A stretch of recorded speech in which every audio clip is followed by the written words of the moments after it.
Bom, gente, boa noite. Para quem não me conhece ainda, eu acho que essa altura do campeonato a galera toda está participando conhece, mas eu sempre repito, me chamo Janaíne Aires, sou professora aqui do Departamento de Comunicação da UFRN, e essa é a última palestra do nosso ciclo de debates em Economia Política do Audiovisual.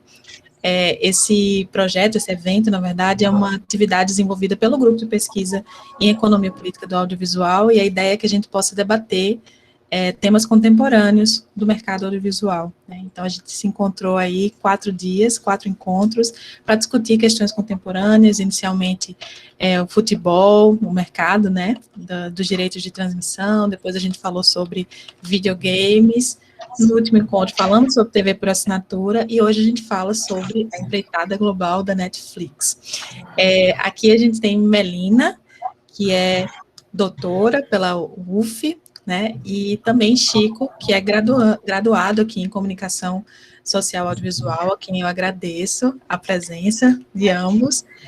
Melina, já conheço há um tempo o trabalho, já acompanho, acho que hoje ela tem muito a contribuir para a gente, para esse debate sobre o audiovisual, e um assunto que suscita muita discussão, então eu agradeço muito. Ao mesmo tempo, também uma pesquisa super fresquinha, né, Melina, que defendeu recentemente o doutorado, e eu já começo também parabenizando, que eu sei que é uma empreitada bem forte, bem difícil e também muito marcante, né, nesse processo da gente como pesquisador, como professor, então parabenizo a você também. E Chico, que está aí já estudando telenovelas, teledramaturgia e agora fazendo um processo de migração para estudar os streams e essa relação tão profunda com essa ideia de pluralidade, de, enfim, diversidade dentro dessa programação, da escolha dos personagens, por aí vai. Então, sejam bem-vindos. Eu vou desligar aqui o meu microfone e aí eu passo a palavra para Chico para apresentar a Melina e para a gente começar. Obrigado, Janaíne, obrigado, Melina, pela presença, é uma honra muito grande para mim. Eu que até ano passado também estava aí desse lado aí, estava com todo mundo, e para mim foi uma honra ter Janaíne como minha orientadora, que desde a primeira vez que eu falei com ela, ela topou logo de cara, é uma honra para mim receber esse convite, fiquei muito feliz e espero aí que tudo dê certo para todo mundo. E é isso. Bom, o nosso debate hoje é com a professora Melina Meimarides, né, da UF. Melina, que é doutora em comunicação pela Universidade Federal Fluminense, foi coordenadora do Série Clube de 2013 a 2018 e assistente de produção executiva da Segunda-feira Filmes. Ela é associada ao Televisões pela UF e é autora da tese Comfort Séries, Elementos Estruturais da Ficção Seriada Televisiva.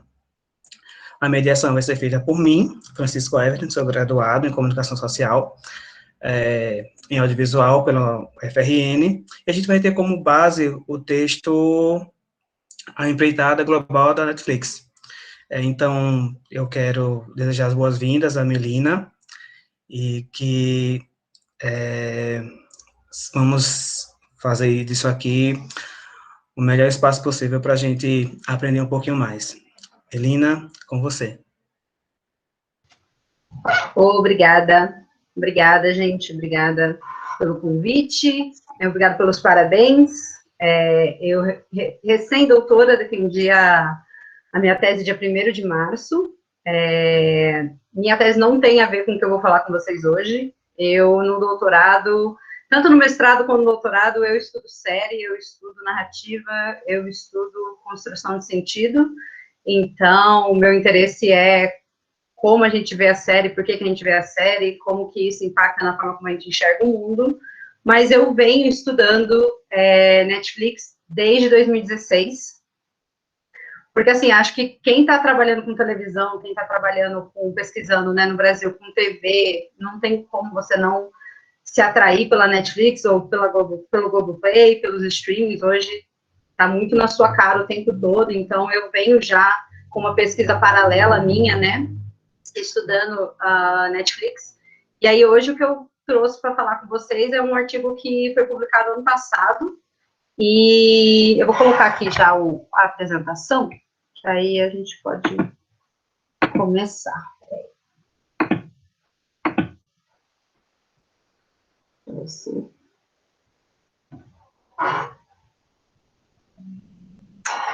Então, gente, o artigo ele se chama Empreitada Global, da Netflix, uma análise das estratégias da empresa em mercados periféricos. Hoje, eu vou dar um panorama geral do que é o artigo, vou passar por alguns temas, mas a ideia é realmente levantar algumas questões para depois a gente poder conversar, poder trocar uma ideia.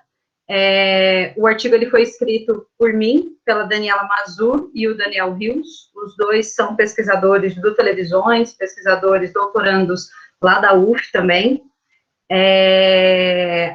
Falar um pouco só para vocês entenderem como que a gente se juntou para fazer esse estudo. A Daniela, ela estuda Sudeste da Ásia, televisão sul-coreana, chinesa, então ela entra nesse texto com interesse de pensar a Netflix em outros mercados, né? E o Daniel está trabalhando um doutorado, a pesquisa dele é sobre por que séries são um sucesso ou por que as séries são um fracasso no streaming. E aí ele também está pensando Netflix, também está pensando em streaming, então foi meio que uma junção de interesses nossos. E como o título já deixa bem claro, é um trabalho que a gente foca em estratégia. Então, embora eu vou falar um pouco de algumas produções, a gente pode até falar um pouco sobre narrativa, mas a ideia aqui é que a conversa seja sobre estratégias, né? Um texto bem de economia política da televisão, economia política do audiovisual, onde a gente tenta entender as movimentações que a Netflix está tendo, né? Em vários mercados, em alguns mercados que a gente escolheu. E eu já abro também falando que a gente escreveu esse texto final de 2019, ele saiu meados de 2020 na Gêmeos, né? Eles até devolveram o texto para a gente naquela última formatação, vocês podem fazer algumas correções, a gente atualizou alguns dados, que quem estuda streaming sabe que todo dia é um dado novo, todo dia é uma coisa nova, então a gente até deu uma atualizada, mas ele é um texto que está com alguns dados já até defasados em 6 meses, o que é difícil para quem está querendo estudar streaming, porque as coisas mudam muito rápido. Mas os argumentos do texto ainda valem, eles ainda estão sendo construídos, até mesmo porque a gente fez um texto de estratégia, em nenhum momento a gente vai propor, a Netflix faz A e exclusivamente A e ela nunca vai fazer B. Não, a gente faz, a Netflix no Brasil, em tal período, estava investindo dessa forma. Isso quer dizer que daqui 5 anos, daqui 1 ano, daqui 1 mês, ela pode mudar. Mas vamos, então, começar aqui. Deixa eu... Bom, começar, então, pensando na expansão da Netflix pelo mundo, né? Por que a Netflix, ela tem essa motivação de ir ao redor do mundo, se instalando em cada país, conquistando assinantes. Obviamente, motivações econômicas são muito importantes para ela, como empresa. Só dentro do mercado dos Estados Unidos está cada vez mais saturado de streaming, Disney Plus, Apple TV, HBO Max, Paramount, enfim. Se a gente está vendo esse processo agora no Brasil, com a chegada da HBO Max e da Paramount, a gente imagina lá que tem muito mais streaming já há algum tempo. Então, o mercado lá está começando a ficar muito saturado para a empresa e ela precisa, né, se diversificar, investir em outros mercados, conquistar assinantes em outros lugares do mundo. Então, é uma motivação econômica, é uma motivação por conta da competição que ela está sofrendo internamente nos Estados Unidos, as chamadas, né, guerra do streaming ou streaming wars, elas são muito pautadas tanto dentro dos Estados Unidos, então os streamings disputando por aqueles assinantes, quanto a Netflix disputando com streamings de outros países. Então, quando a gente for falar de Globoplay, por exemplo, você pode pensar isso numa forma da guerra do streaming se manifestar. Atualmente, a Netflix está em 190 países, ela só não está na China, na Crimeia, na Coreia do Norte e na Síria. E ela vem se posicionando, né? Eu coloquei aí o mapinha, não sei o quão bem está dando para enxergar, mas eu tenho um mapinha em cinza, estão pintados os países onde não está disponível o serviço. Mas a Netflix, ela tenta se posicionar como a grande contadora de histórias, a grande mediadora das histórias de caráter global. Então, ela está produzindo as histórias do e para o restante do mundo. E o nosso texto, embora a gente não entre nesse discurso, porque ele é extremamente problemático, a gente já faz um alerta, e é um alerta interessante, para não comprar o discurso da empresa ou da mídia.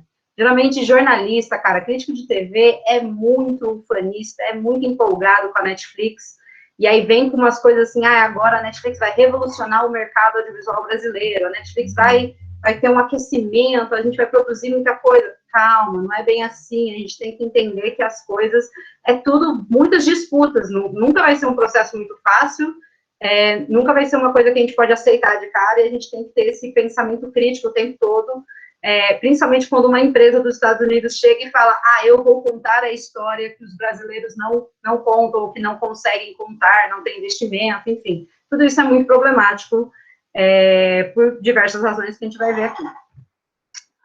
Bom, o texto começa, então, falando sobre a perspectiva histórica, né, dos fluxos televisivos. E não tem como a gente falar de Netflix sem falar de televisão, sem falar de fluxo, e aí a gente acaba esbarrando na primeira grande questão, quando a gente pensa em fluxo, e aí eu não estou falando de fluxo da TV, Raymond Williams, eu estou falando de fluxo de venda e troca de produtos ao redor do mundo entre diferentes países. A primeira questão que se apresenta é a do imperialismo cultural, o imperialismo midiático. Então, essa ideia de que os fluxos comunicacionais midiáticos, tanto em densidade quanto em direção, eles vão espelhar os sistemas de dominação política e econômica. Então, o que a gente vê é que, durante muitos anos, e aí eu estou falando da década de 60 até 80, 90, o que a gente tinha era muitas produções televisivas saíam dos Estados Unidos, saíam do Reino Unido e vinham para os outros mercados ao redor do mundo. Isso se configurou na literatura como uma expressão que era do Ocidente para o resto do mundo, que era from the West to the rest. E esse de resto mesmo, é uma coisa meio pejorativa mesmo, é uma coisa de tipo, a gente produz e a gente vende para o resto do mundo as nossas produções. E isso acontecia por diversas questões, não tinha um sistema de televisão integrado, por exemplo, no Brasil ainda, no início da década de 60, ainda estava em desenvolvimento, a gente não tinha produção que dava conta da grade televisiva na totalidade, a gente não tem 24 horas de programação, então a gente compra produto dos Estados Unidos para colocar nessa grade, para ter programação 24 horas. E esse processo aconteceu em vários países, não só no Brasil, mas principalmente na América Latina, na África, em países da Ásia, do Sudeste da Ásia, a gente tem muito essa compra de produtos, e aí quando você compra produto, na realidade o que você está comprando são as histórias, as narrativas, as construções de sentido. Teóricos na época, eles se preocupavam com a influência, qual é a influência de você consumir uma visão de mundo vinda dos Estados Unidos? Tem muitas questões que surgem aí, né, foi visto até como uma certa invasão, esses produtos entravam na grade. Hoje, quando a gente para pensar, a gente lembra questão de enlatados no Brasil, aqueles programas que eram realmente tapa-buraco na grade, isso ainda acontece em alguns canais, mas a dependência desses produtos já diminuiu muito, principalmente, né, no mercado brasileiro, no mexicano e no coreano, que são os três que a gente analisa no texto. Mas durante a década de 60, 70, você tinha uma certa predominância desses produtos.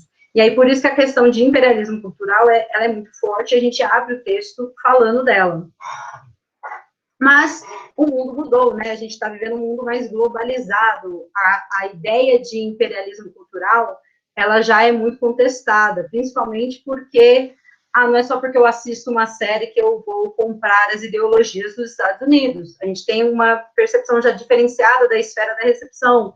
O espectador negocia, o espectador, ele nem sempre compra o que ele está sendo...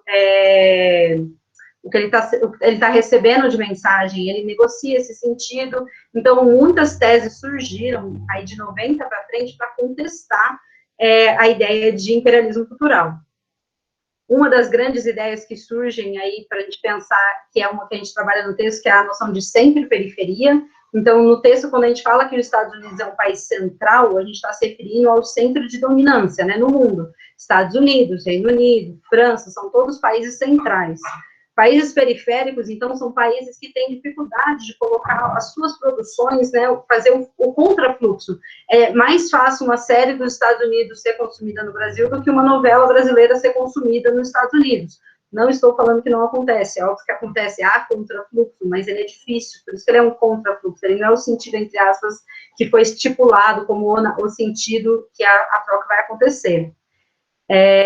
Quando a gente fala, por isso que quando a gente foi fazer o texto, existem muitas periferias em ascensão que a gente poderia ter escolhido, mas a gente optou por Brasil, México e Coreia do Sul, porque são 3 países que têm indústrias televisivas muito desenvolvidas, São 3 países pertencentes à periferia global, e são 3 países que já conseguiram, de uma forma ou de outra, criar esses próprios fluxos regionais, então, trocas de produtos entre países na América Latina, o sudeste da Ásia, com as produções coreanas.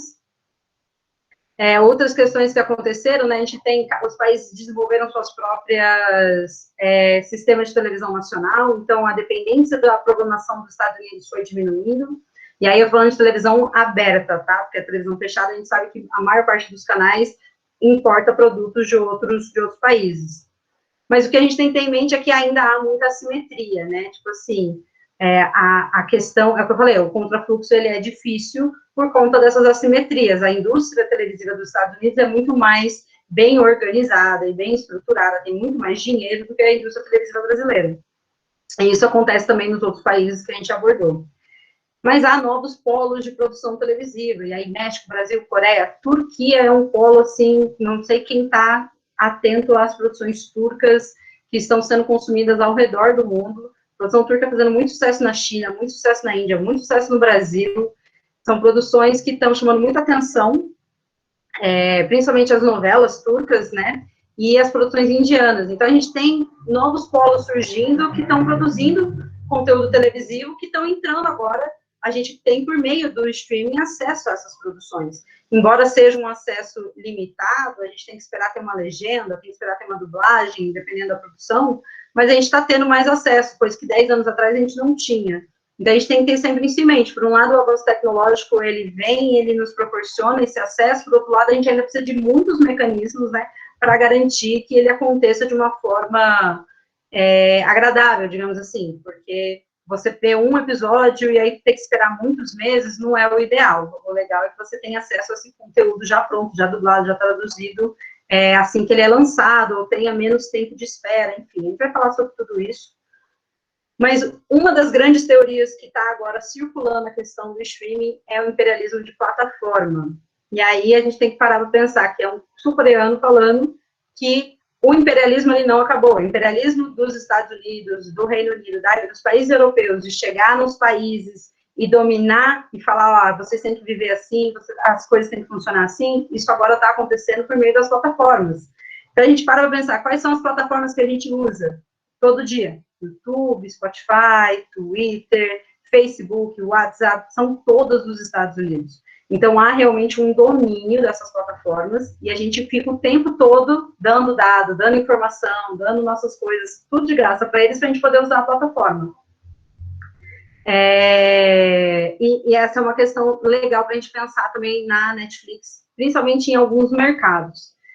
Quando a gente tem uma plataforma nacional disputando com a Netflix a dominância do mercado. Agora. E aí a gente entra, então, quais são as estratégias, né? O que a Netflix tem feito nos últimos anos para entrar nos mercados. Então, a gente tem que começar a pensar que a Netflix é uma forma de televisão, a Lotus chama de televisão distribuída pela internet. Tem alguns debates ainda em cima disso, mas eu não vou entrar nesses debates, eu acho que a gente tem que comprar a ideia que é televisão e partir para o jogo.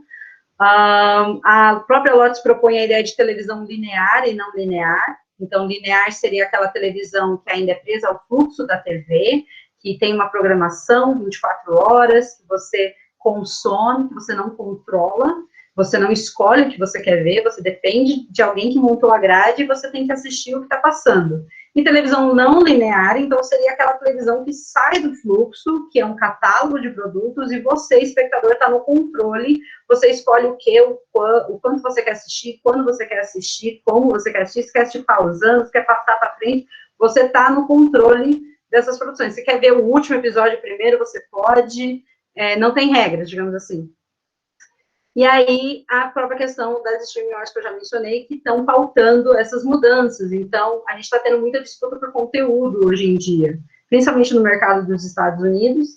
Não sei se alguém aqui sofreu quando Friends saiu do catálogo da Netflix na virada do ano aqui no Brasil, mas eu vi muita gente reclamando no fandom, eu faço parte de alguns grupos no Facebook, né, para acompanhar o movimento dos fãs, e eu vi muita gente desesperada, assim, meu Deus, aonde eu vou assistir agora? Alguém tem que me passar um link do Drive, uma outra plataforma que tenha Friends, porque a HBO Max ainda não chegou no Brasil, então a gente não tem acesso a Friends, entre aspas, legalmente, né, por um tempo. Mas a expansão global da Netflix, ela começou em 2010, né, quando ela liberou o serviço dela para o Canadá, e aí ela começa, aos poucos, expandindo esse acesso, né, pelo México, Brasil, América Latina, em 2011, e vai expandindo até 2016, quando ela se torna disponível em 190 países, e aí finalmente chega na Coreia do Sul, que é um dos territórios que a gente analisou. Como que a Netflix lida com essa questão geográfica? Porque ela está em muitos espaços, então ela tem escritórios regionais. Os escritórios são responsáveis pelas produções locais, pelo diálogo entre as regiões e pelo diálogo com a empresa, né, a sede da empresa que fica na Califórnia. Esses escritórios, eles são importantes porque eles têm uma mistura, né, de estadunidenses e empresários locais, funcionários locais, então contrata muita mão de obra de cada país para entender as estratégias específicas do país. Se a gente para pensar quem aqui segue o Twitter da Netflix do Brasil, não sei se vocês sabem, mas o Twitter da Netflix do Brasil é o maior Twitter, a maior conta da Netflix no mundo, de um determinado território, bate até o dos Estados Unidos. Por quê? Porque sabe muito bem usar o Twitter, porque o brasileiro sabe usar o Twitter, o brasileiro tem uma linguagem já no Twitter muito forte, e o perfil da Netflix reproduz isso. A sede da América Latina até o ano passado ficava em São Paulo e agora não está mais, foi transferida para a cidade do México. Isso também já é uma questão para a gente pensar o que tem acontecido no Brasil nos últimos anos, do ponto de vista de crise, de desgaste financeiro, de desestabilidade. A gente tem que pensar por que a Netflix tirou a sede dela do Brasil, que era, em potencial, um dos maiores mercados. Se a gente para pensar 200 milhões de brasileiros, é um dos maiores mercados que a Netflix tem em potencial, mas ela transfere essa sede. Não quer dizer que a gente ainda não tem um escritório da Netflix no Brasil, mas a gente não tem mais a sede da América Latina, que foi uma perda importante para o Brasil. Bom, do ponto de vista de estratégias, vamos lá. A Netflix sempre começa entrando no mercado, comprando produções locais, para ter mais conteúdo no seu mercado, no seu catálogo, porque em cada país ela tem um catálogo, então em cada país ela tem que ajustar quais direitos ela tem de distribuição em cada território. Então cada catálogo ele é personalizado para aquele país ou para aquela região, e uma forma de você garantir que você vai ter conteúdo é você comprar conteúdo local que não está sendo disponibilizado. Então, por exemplo, quando a Netflix chegou no Brasil, a primeira coisa que ela botou no catálogo foi novela. As novelas bíblicas da Record, porque a Record não tinha um serviço de streaming ainda. Então, era muito conteúdo, muito episódio que dava para colocar à disposição dos brasileiros. Ela investe muito em dublagem e muito em legendagem, e isso tem que ser visto como um diferencial. Para quem assinou Disney Plus, sabe que a Disney Plus não tem legenda para tudo, não tem legenda para tudo. Assim, não ter dublagem, a gente dá um ok, tudo bem, a gente está numa pandemia, a própria Netflix agora está falando que não está conseguindo mais entregar tantas versões dubladas. Mas a Disney Plus chegar num território, chegou no Brasil ano passado, e algumas produções, assim, originais, novas, produções que as pessoas queriam assistir, tipo Hamilton, não tinha nem legenda em português, é inadmissível para a era do streaming. A Netflix nunca faria isso, ela não colocaria um conteúdo disponível se não tivesse, no mínimo, a legenda daquele território. A Netflix também investe muito em produções não faladas em inglês, então ela tem começado, e aí não faladas, eu estou falando também Narcos, por exemplo, que era majoritariamente falado em espanhol, embora fosse uma produção dos Estados Unidos, mas ela também investe em produções locais, que é o que a gente vai também falar bastante aqui hoje. E aí eu trouxe alguns exemplos, né? A gente tem a Suburra, que é italiana, Las Chicas do Cabo, Midnight Diner e Dark da Alemanha. A gente tem algumas produções, então, que já se tornaram muito populares no serviço, que não são produções dos Estados Unidos, são produções filmadas localmente, produzidas localmente em determinados territórios que a Netflix já está presente. E aí a gente, então, entra na análise propriamente dita, né, quando a Netflix chega no México, em 2011, o que ela encontra em 2011? Ela encontra um acesso limitado à banda larga, que atrapalha o consumo, né, de dados, o consumo da Netflix, ela depende dessa banda larga. Ela encontra uma pouca regulamentação, porque não tinha muita questão do streaming, não tinha VOD, SVOD, AVOD, enfim, todas essas plataformas não tinha ainda muito uma presença, então você não tem regulação interna do governo, né? Isso é uma coisa boa, entre aspas, para a Netflix, ela chega e ela consegue dominar esse mercado muito rapidamente, porque não tem que pagar imposto, não tem que pagar determinadas taxas. Muita pirataria no México, igual aqui no Brasil, um público que gostava muito de conteúdo estrangeiro, gostava muito das produções hollywoodianas, mas como não tinha acesso, era muito aberto à pirataria. E quem gosta muito de pirataria tende a não querer pagar por um serviço. Então, a Netflix, ela encontra essa certa resistência no início, mas ela vai, ao pouco, convencendo o público mexicano, e hoje é o maior serviço de streaming do país, com o maior número de assinantes, né? Por que o México? Por que entrar no México primeiro? Por que era tão importante? O México, ele é meio que uma porta de entrada para a América Latina, né? A América Latina, ela é vista como essa região geolinguística, que seria uma região que compartilha determinados valores, determinada cultura, determinados elementos linguísticos, compartilha o espanhol, latino. Então, se você entra no México, você consegue entrar em outros países da América Latina por meio dessas produções, por meio desse conhecimento já. A Netflix chega no país já fechando parceria com a Televisa, que é a maior produtora audiovisual, né, do México. Seria como se fosse fazer uma parceria com a Rede Globo no Brasil, que não aconteceu. A Televisa, num primeiro momento, faz uma parceria com a Netflix, bota várias novelas, A Usurpadora, Maria do Bairro, todos esses clássicos que passavam no SBT, bota tudo à disposição dos assinantes da Netflix poderem consumir e assistir. Isso no primeiro momento, tá? Depois a gente vai falar do racho da Televisa. Mas em um primeiro momento, a Televisa não sabia o que fazer, porque ela não tinha um serviço de streaming. Ela estava com as produções todas, entre aspas, tá, gente? Guardadas, porque a questão de você ter aquele conteúdo produzido, mas você não pode ficar passando ele na TV mais, a não ser que você venda ele para algum outro país exibir, porque não é uma produção nova. Então, o conteúdo está guardado. Aí chega alguém e fala, você não quer me dar esse conteúdo para eu colocar no meu catálogo, as pessoas vão ter acesso? E a Televisa topou, porque ela estava transformando um conteúdo que não era rentável mais em um conteúdo rentável novamente. Investiu muito em catálogo de dublagem e legendagem, especificamente para o espanhol latino. Então, aquela coisa de, mas tudo é espanhol. Não, existe um espanhol da Espanha, existe um espanhol latino-americano, expressões, entonações, algumas coisas mudam. Seria português, a gente sabe disso, né? Português do Brasil, português de Portugal. Imagina ver as coisas dubladas com português de Portugal.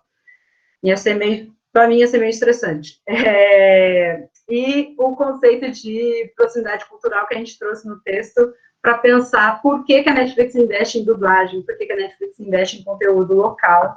É um conceito do Joseph Straubacher, que pesquisou, na realidade, o conceito de proximidade cultural, um dos países que ele usou para embasar o conceito foi o Brasil, porque ele chegou aqui no Brasil fim da década de 70, início de 80, e ele ficou chocado que brasileiro, 9 horas da noite, 8 horas da noite, assistia novela, em vez de assistir séries nos Estados Unidos.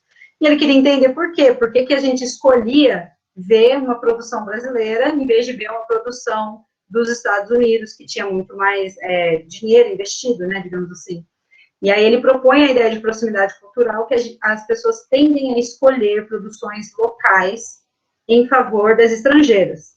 E isso fazia muito sentido, principalmente na década de 90, quando ele propõe, mas ele mesmo já vem repensando o conceito, e é legal falar que ele fez um estudo, acho que nos últimos 5 anos aqui no Brasil, e ele já mudou um pouco a ideia dele. Ele continua falando da proximidade cultural, mas ele mudou agora o recorte de classe. Pessoas mais ricas tendem a escolher o estrangeiro, pessoas das classes mais baixas tendem a escolher o nacional. Então, o conceito de proximidade cultural ainda está sendo muito pensado, trabalhado, mas ele ajuda a gente a entender por que é tão importante a Netflix chegar no mercado e produzir conteúdo local. Porque, embora a Netflix está lançando série toda semana, quando lança uma série brasileira, você vê a movimentação do pessoal no Twitter, no Facebook, falando da produção, comentando. As pessoas realmente gostam de ver, gostam de se ver representados, gostam de ouvir a narrativa na sua própria língua. Todas essas questões são muito importantes. E aí, a primeira produção mexicana original da Netflix foi Clube de Cuervos, Foi uma das primeiras produções internacionais da Netflix, é legal de destacar, mas teve alguns problemas. A Netflix teve que aprender a fazer produção internacional. Então, ela começou com uma produção que ela contratou roteiristas dos Estados Unidos e alguns mexicanos, roteiristas mexicanos, botou eles todos juntos e falou, escreve aí a série em inglês e depois a gente traduz para o espanhol. Só que vai ser uma coisa meio cômica, então você imagina traduzir piada, cara. Traduzir piada, para quem trabalha com tradução, sabe que é muito difícil traduzir piada, o timing da piada, enfim. A primeira temporada foi muito criticada, porque ela não parecia ser uma produção mexicana, ela parecia ser uma produção pensada, roteirizada em inglês, por estadunidenses, e depois adaptada à realidade do México. Teve também história de que eles levaram os roteiristas para o México, na cidade do México, deixou eles lá 2 semanas, e depois mandou eles de volta para os Estados Unidos, porque eles tinham aprendido o que era ser mexicano, enfim, tem várias histórias aí por trás do backstage, né, da produção, mas recebeu muita crítica, e a partir da segunda temporada contrataram todos roteiristas mexicanos que roteirizaram a produção em espanhol, e aí a partir daí começou a fazer mais sucesso. O elenco todo era latino-americano, pelo menos isso eles acertaram, né, eles não botaram atores dos Estados Unidos para se passarem de latino-americanos. Depois, eu trouxe Narcos aqui. Narcos não é uma produção mexicana, tá, gente? Narcos é uma produção dos Estados Unidos, mas ela é majoritariamente falada em espanhol, então eu trouxe ela para a gente pensar um pouco as produções que a Netflix fez para esse público, né? Fez pensando no público da América Latina. E Brasil também, é que a gente às vezes acaba afastando o Brasil da América Latina, porque a gente não fala espanhol e não compartilha determinadas histórias de dominação, mas botar Wagner Moura, botar Padilha, era também uma forma de tentar atrair o público brasileiro para a produção. Uma questão que é sempre legal de pensar em Narcos é como é uma história sobre a Colômbia, uma história factível, né, da Colômbia, que as pessoas acompanharam, né, no jornal, acompanharam, tem já várias biografias do Pablo Escobar, mas ela é narrada do ponto de vista de um agente da polícia dos Estados Unidos. E isso, para mim, é o que é mais interessante, porque você falar, eu vou contar a história do tráfico de drogas na Colômbia pela perspectiva de um agente policial dos Estados Unidos. E isso, para mim, é um dos maiores exemplos de como é muito complicado a Netflix se posicionar como a contadora de histórias. Como, eu sou essa empresa que vai dar vez para os outros países contar suas histórias. Ela realmente está dando vez para a gente contar nossas histórias? Se ela bota um personagem dos Estados Unidos para mediar essa relação. E, assim, para quem viu Narcos, era extremamente frustrante a narração, porque não era uma narração tipo Jane the Virgin, uma narração onde o narrador é meio onisciente e ele faz piada, ele faz comentários que acrescentam na história. Era um narrador que narrava o que estava acontecendo. Então, o narrador chegava e falava, e agora eles saíram do carro e eles entraram no hotel para uma reunião. Aí você literalmente via eles saindo do carro, entrando no hotel para a reunião que eles iam ter. Era muito frustrante. Os próprios críticos de TV dos Estados Unidos falaram que a série ficaria muito melhor sem a narração, porque ela mais atrapalhava do que era meio que uma repetição de informação, né? Ela mais atrapalhava do que ajudava. Mas Narcos é um ótimo exemplo para a gente questionar o posicionamento da Netflix como a grande contadora de história do mundo. Se a gente perguntar para os colombianos, vocês gostaram, vocês acharam que vocês foram bem representados, a gente talvez não vai gostar a Netflix não vai gostar do que eles vão dizer. E aí, em todos os mercados, a gente acaba encontrando determinados embates, né? Então, a gente tem passado alguns anos, a Televisa criou a Blim, se não me engano, foi em 2016, que ela criou seu próprio serviço de streaming, e aí tudo que ela tinha licenciado para a Netflix, ela toma de volta e bota no seu próprio serviço. Então, se você quer ter acesso a telenovelas da Blim ou aos filmes, enfim, tudo que a Televisa produziu nesses últimos 50 anos, você tem que acessar o streaming da Televisa, em vez de ter acesso pela Netflix. O Blim, ele tenta ser o principal serviço de streaming da América Latina, ele está disponível em 17 países, mas ele não está disponível no Brasil, porque no Brasil a Televisa fez algumas parcerias com outras plataformas, como, por exemplo, com a Globo, com a Globoplay, né? Então, a Blim não tem uma ambição, digamos assim, pelo menos não agora, a gente ainda não consegue mapear isso agora, uma ambição, eu vou me tornar um streaming, vou disputar mundialmente. Não. A Televisa tem uma ambição muito pontual de fidelizar público na América Latina, fidelizar público que provavelmente já consumia essas produções na sua televisão, porque é aquilo que a gente falou, é uma região, né, a América Latina é uma região que tinha muito fluxo interno de produções televisivas, trocava muito, tinha muita coisa de pegar um programa de um país, a gente aqui no Brasil, pensar as novelas mexicanas no SBT, as novelas colombianas, Betty a Feia, por exemplo, passava na Rede TV, enfim.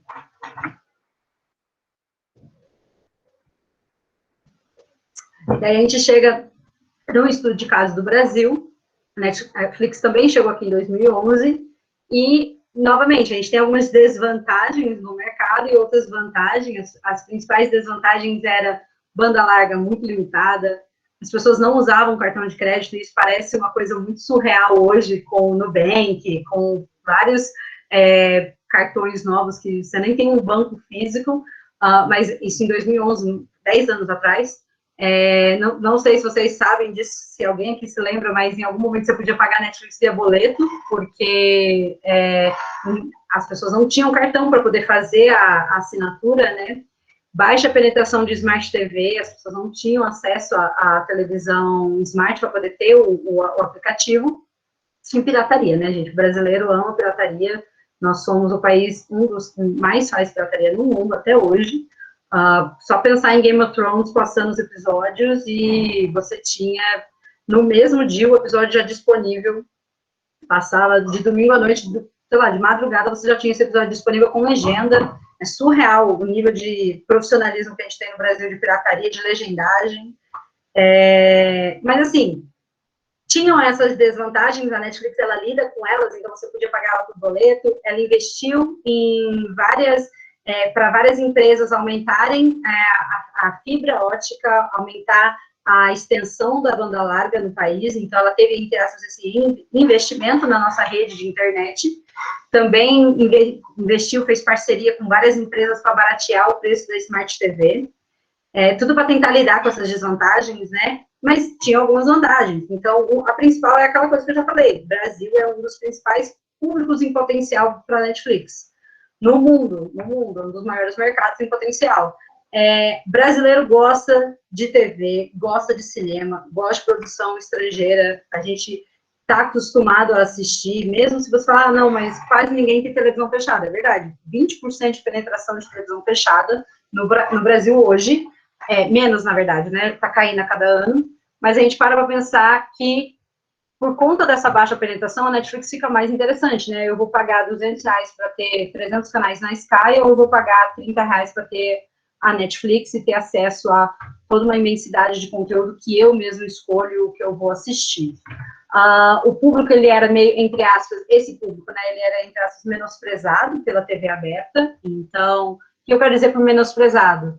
Série em TV aberta, é muito difícil um canal que passe tudo muito direitinho, passe tudo no dia certo. Então, a Globo é uma que sempre passou tudo muito direito, quando passava Lost, passava 24 horas, mas, cara, pensa no SBT, passando episódios fora de ordem, episódio 2 horas da manhã, Cara, era horrível assistir série no SBT, porque você nunca sabia se estava na ordem certa o episódio, às vezes era um episódio aleatório, mudava a temporada no meio da exibição, e aí você ficava sem entender, mas o que aconteceu? Eu preciso pensar que uma narrativa seriada, ela precisa, né, dessa coisa da cadência de cada episódio, seguir uma ordem, então era realmente uma coisa meio frustrante. Tem algumas séries que as pessoas ficam chocadas quando elas descobrem que tem, sei lá, só tem, sei lá, 70 episódios, 80 episódios, e passou durante 10 anos no SBT, porque ficava todo dia passando aquilo, e a pessoa acha que tem muito episódio, na verdade não tem, porque, enfim, isso.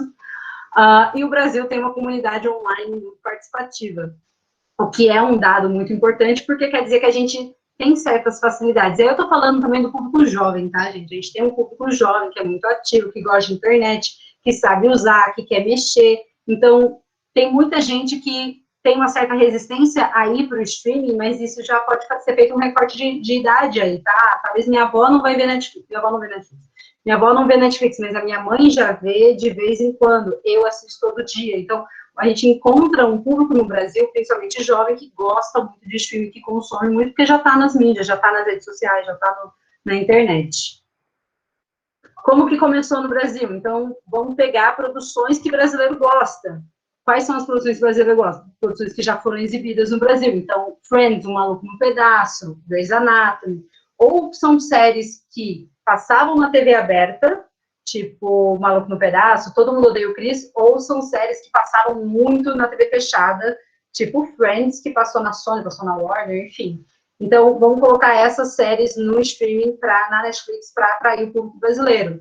Vamos diminuir a assincronia, né? Então, se passa um episódio, isso não todas as produções, obviamente, mas algumas produções da Netflix, ela faz um tipo de contrato, eu vou falar isso também depois quando eu vou falar da Coreia, mas já é bom antecipar, ela faz um contrato aonde, vou pegar The Good Place, por exemplo, a série da NBC nos Estados Unidos. The Good Place passava nos Estados Unidos de quinta à noite, e nos Estados Unidos, ele era da NBC e ele era da Hulu. Então, na sexta-feira, ele ia para a Hulu. No resto do mundo, ele vinha para o catálogo da Netflix. Então, a Netflix tinha os direitos de exibição mundiais ao redor do mundo, mas não exclusivos. Ela tinha o direito de exibir ao redor do mundo, menos nos Estados Unidos, que era da Hulu, que era da NBC. Então, isso passava num dia, passava quinta-feira. Sexta-feira de manhã, você podia acordar e colocar para assistir.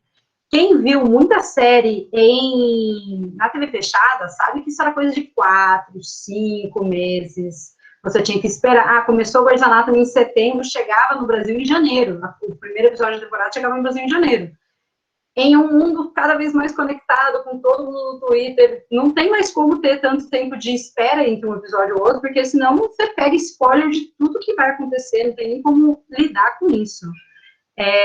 Então, essa diminuição que a Netflix consegue trazer é realmente um ponto bem favorável da empresa para conquistar assinante. E outra seria a inclusão de produções nacionais, como eu já falei, as novelas da Record. E aí, a Netflix começa, então, eu vou produzir produções nacionais. E toda vez que ela vai produzir algo nacional, ela entra num território meio complicado, e a gente vai falar um pouco sobre isso agora. 3%, então, foi a primeira produção.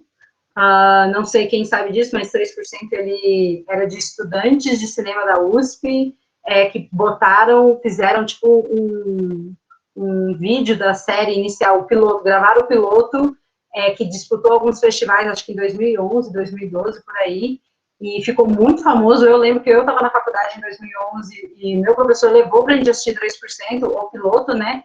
E eles ficaram vários anos tentando vender a produção aqui no Brasil para várias produtoras, para vários canais, sem sucesso, até que eles conseguiram vender para a Netflix. Durante algum tempo foi a produção não original dos Estados Unidos mais vista na plataforma, a produção não falada em inglês mais vista, perdeu para La Casa de Papel, em 2017, se eu não me engano. Mas por algum tempo ela ocupou esse lugar, porque muitas pessoas, e aí eu estou falando de críticos de TV, tá, apontavam que era uma produção interessante porque ela apresentava uma distopia do ponto de vista periférico. Então, distopias dos Estados Unidos, do Reino Unido, da Europa, sempre tem umas mesmas características, algumas determinadas tendências, e era muito interessante pensar um mundo distópico da visão do Brasil. Qual é a visão do brasileiro de uma distopia? Como seria uma distopia? Como vai ser o futuro? Como seria a sociedade do ponto de vista do brasileiro? E isso foi muito interessante da série. Ela atraiu muitos espectadores dessa forma. E ela fez muito sucesso nos Estados Unidos. Isso foi uma das coisas que a Netflix sempre ressaltou. Embora ela tenha feito sucesso no mundo, um dos principais públicos de 3% foi os próprios estadunidenses nos Estados Unidos. E aí a gente entra o fadado mecanismo, que, enfim, é extremamente problemático. Vamos começar com o fato de produzir uma narrativa sobre a história. Já é difícil, a gente viu isso com Narcos. Produzir uma narrativa sobre um acontecimento histórico que ainda está acontecendo é arriscadíssimo, e a Netflix ela paga o preço de uma produção que é extremamente enviesada, uma produção que é extremamente contra o Lula, contra o PT, enfim, contra a política brasileira, que exalta o Moro, e com tudo que está acontecendo essa semana, não tem como a gente não falar. Eu lembro que ela saiu no ano da eleição e foi muito usada pelas pessoas, assim, se você quer entender por que eu não vou votar no PT, você tem que ver o mecanismo, aí você vai entender por que eu não vou votar no PT. E eu ficava assim, gente, Aí saiu a Vaza Jato, as coisas da Vaza Jato, e você fica, cara, como que fizeram essa série, sabe? Como que alguém deixou fazer essa série? Eu tenho um texto meu com o meu orientador, o professor Afonso, saiu essa semana também, tá tudo conspirando essa semana, que é sobre o mecanismo, então se vocês quiserem depois eu passo, e a gente fala, o principal argumento é que o mecanismo, ele funcionou como uma forma de, tipo assim, propaganda política, para atacar o PT, não era uma propaganda política necessariamente a favor de algum candidato, era uma propaganda política de ataque ao PT. E isso é muito complicado se a gente para pensar que foi financiada pelos Estados Unidos, foi financiada por uma empresa dos Estados Unidos, foi financiada pela Netflix. Então, a gente entra naquelas questões, novamente, de quais são os interesses da Netflix em financiar esse tipo de narrativa, em financiar esse tipo de história que é super enviesada, que tem um determinado papel político, que cumpriu um papel político. O mecanismo, ele é uma forma de mediatização da Lava Jato. Eu não sei o que foi a Lava Jato, é muito complicado, não tenho conhecimento jurídico para ler e avaliar os textos jurídicos, que realmente quem não é da área de direito não tem, a gente não sabe nem as palavras que eles usam, então eu vou assistir um mecanismo para entender o que foi a Lava Jato. Extremamente problemático, mas foi isso que aconteceu no Brasil. Outras estratégias que a gente observou no Brasil foi instrumentalização da nostalgia, que também é um conceito trabalhado pela Maica Castellano e por mim. A Netflix, ela investe em narrativas nostálgicas, ou se passam no passado, ou narrativas que têm algum elemento de passado. Então, Samantha, por exemplo, que tem esse elemento, esse diálogo muito grande com a década de 80, Coisa Mais Linda, que se passa no passado. A gente pode pensar isso em outros países, por exemplo, uma série que retorna, Gilmore Girls, por exemplo. Gilmore Girls retornou e tinha esse apelo nostálgico de alimentar o fandom e estar ali realmente avivando as expectativas das pessoas para elas assinarem a plataforma para poder assistir a produção novamente, os novos episódios. Narrativas muito centradas em corrupção e ficção seriada, ficção científica. A gente tem observado isso como uma tendência no mundo. Não é só no Brasil que a Netflix está investindo em narrativa de corrupção. Tem Sacred Games na Índia, e fraude, se eu não me engano, também é pautado em corrupção, e é sempre corrupção do Estado, corrupção sistêmica. A gente tem narrativas muito centradas em corrupção governamental, e, novamente, por que uma empresa dos Estados Unidos está investindo em histórias de corrupção governamental? Não pode? Não, pode, mas a gente tem que olhar e criticar, a gente tem que pensar um pouco sobre isso, e não só apenas achar que, entre aspas, é normal, ou é ok, ela está fazendo isso, como se ela não tivesse um papel de representar esses países, né?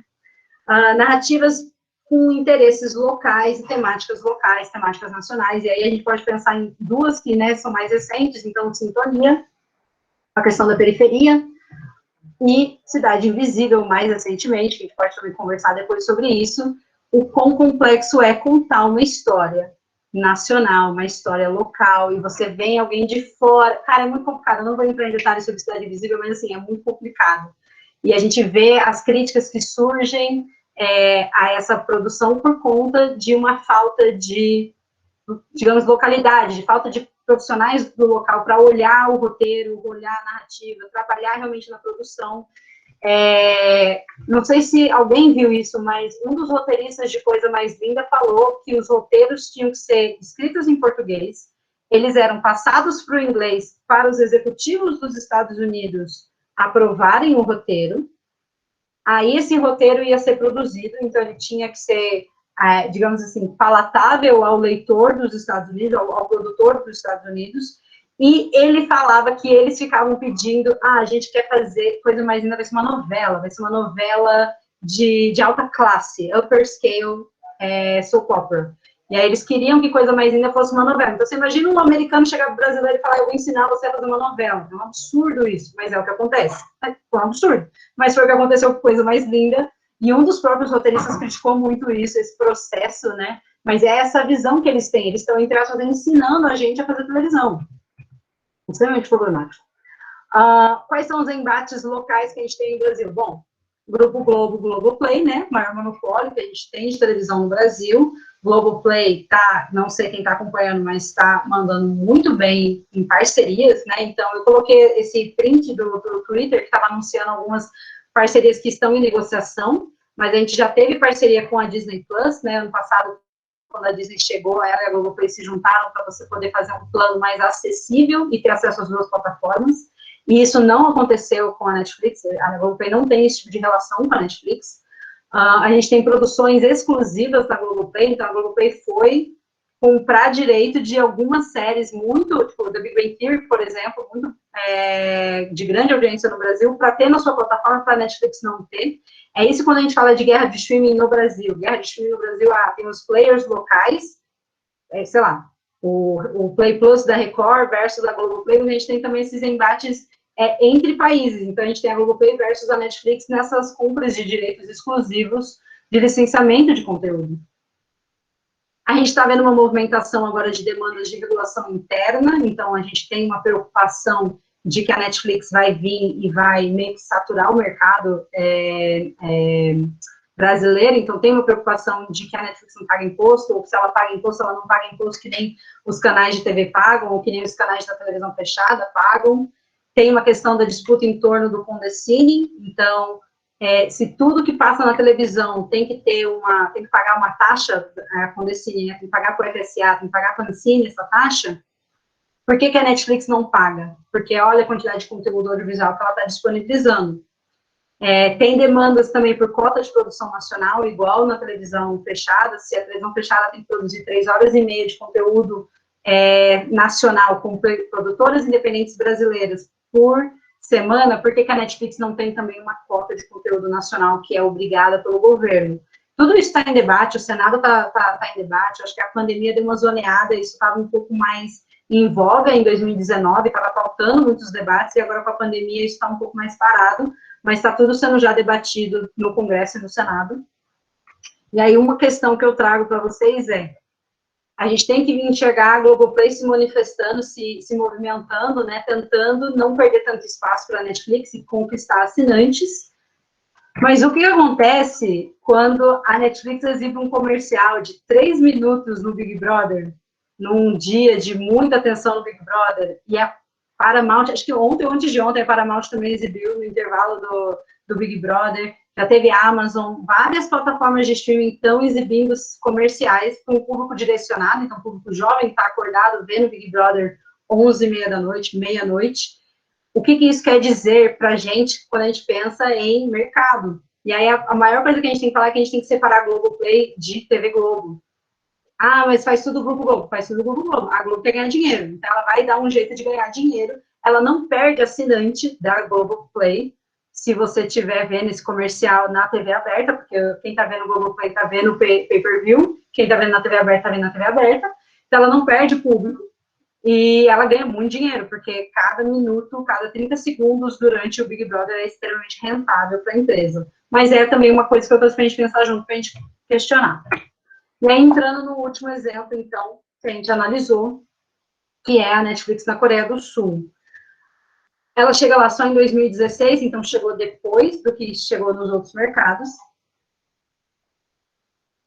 É um mercado muito mais complexo e muito mais difícil, porque, querendo ou não, a gente tem a questão que a gente compartilha coisas ocidentais com os Estados Unidos, uma certa, né, alguns princípios, alguns valores que são mais ocidentais, e a Coreia do Sul é um país oriental, então tem outras dinâmicas culturais ali, mas tinham algumas desvantagens bem diferentes do cenário brasileiro, latino-americano e do México.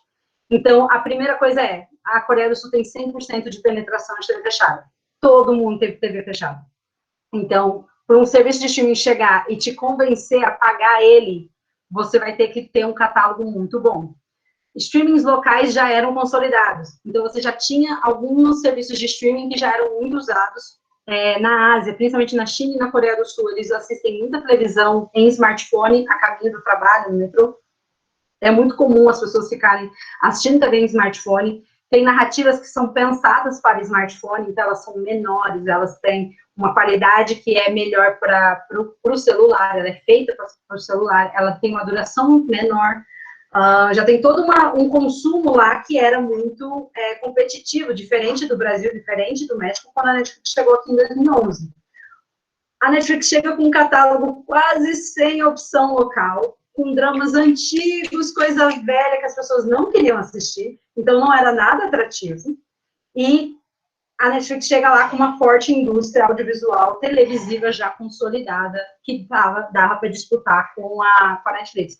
Nos 2 primeiros anos da Netflix na Coreia do Sul, ela conseguiu menos de 1 milhão de assinantes. Então, assim, foi uma quantidade muito baixa para um mercado, um potencial muito grande para o país. Um mercado que consome muito audiovisual, mas que não estava vendo valor em pagar a assinatura da Netflix.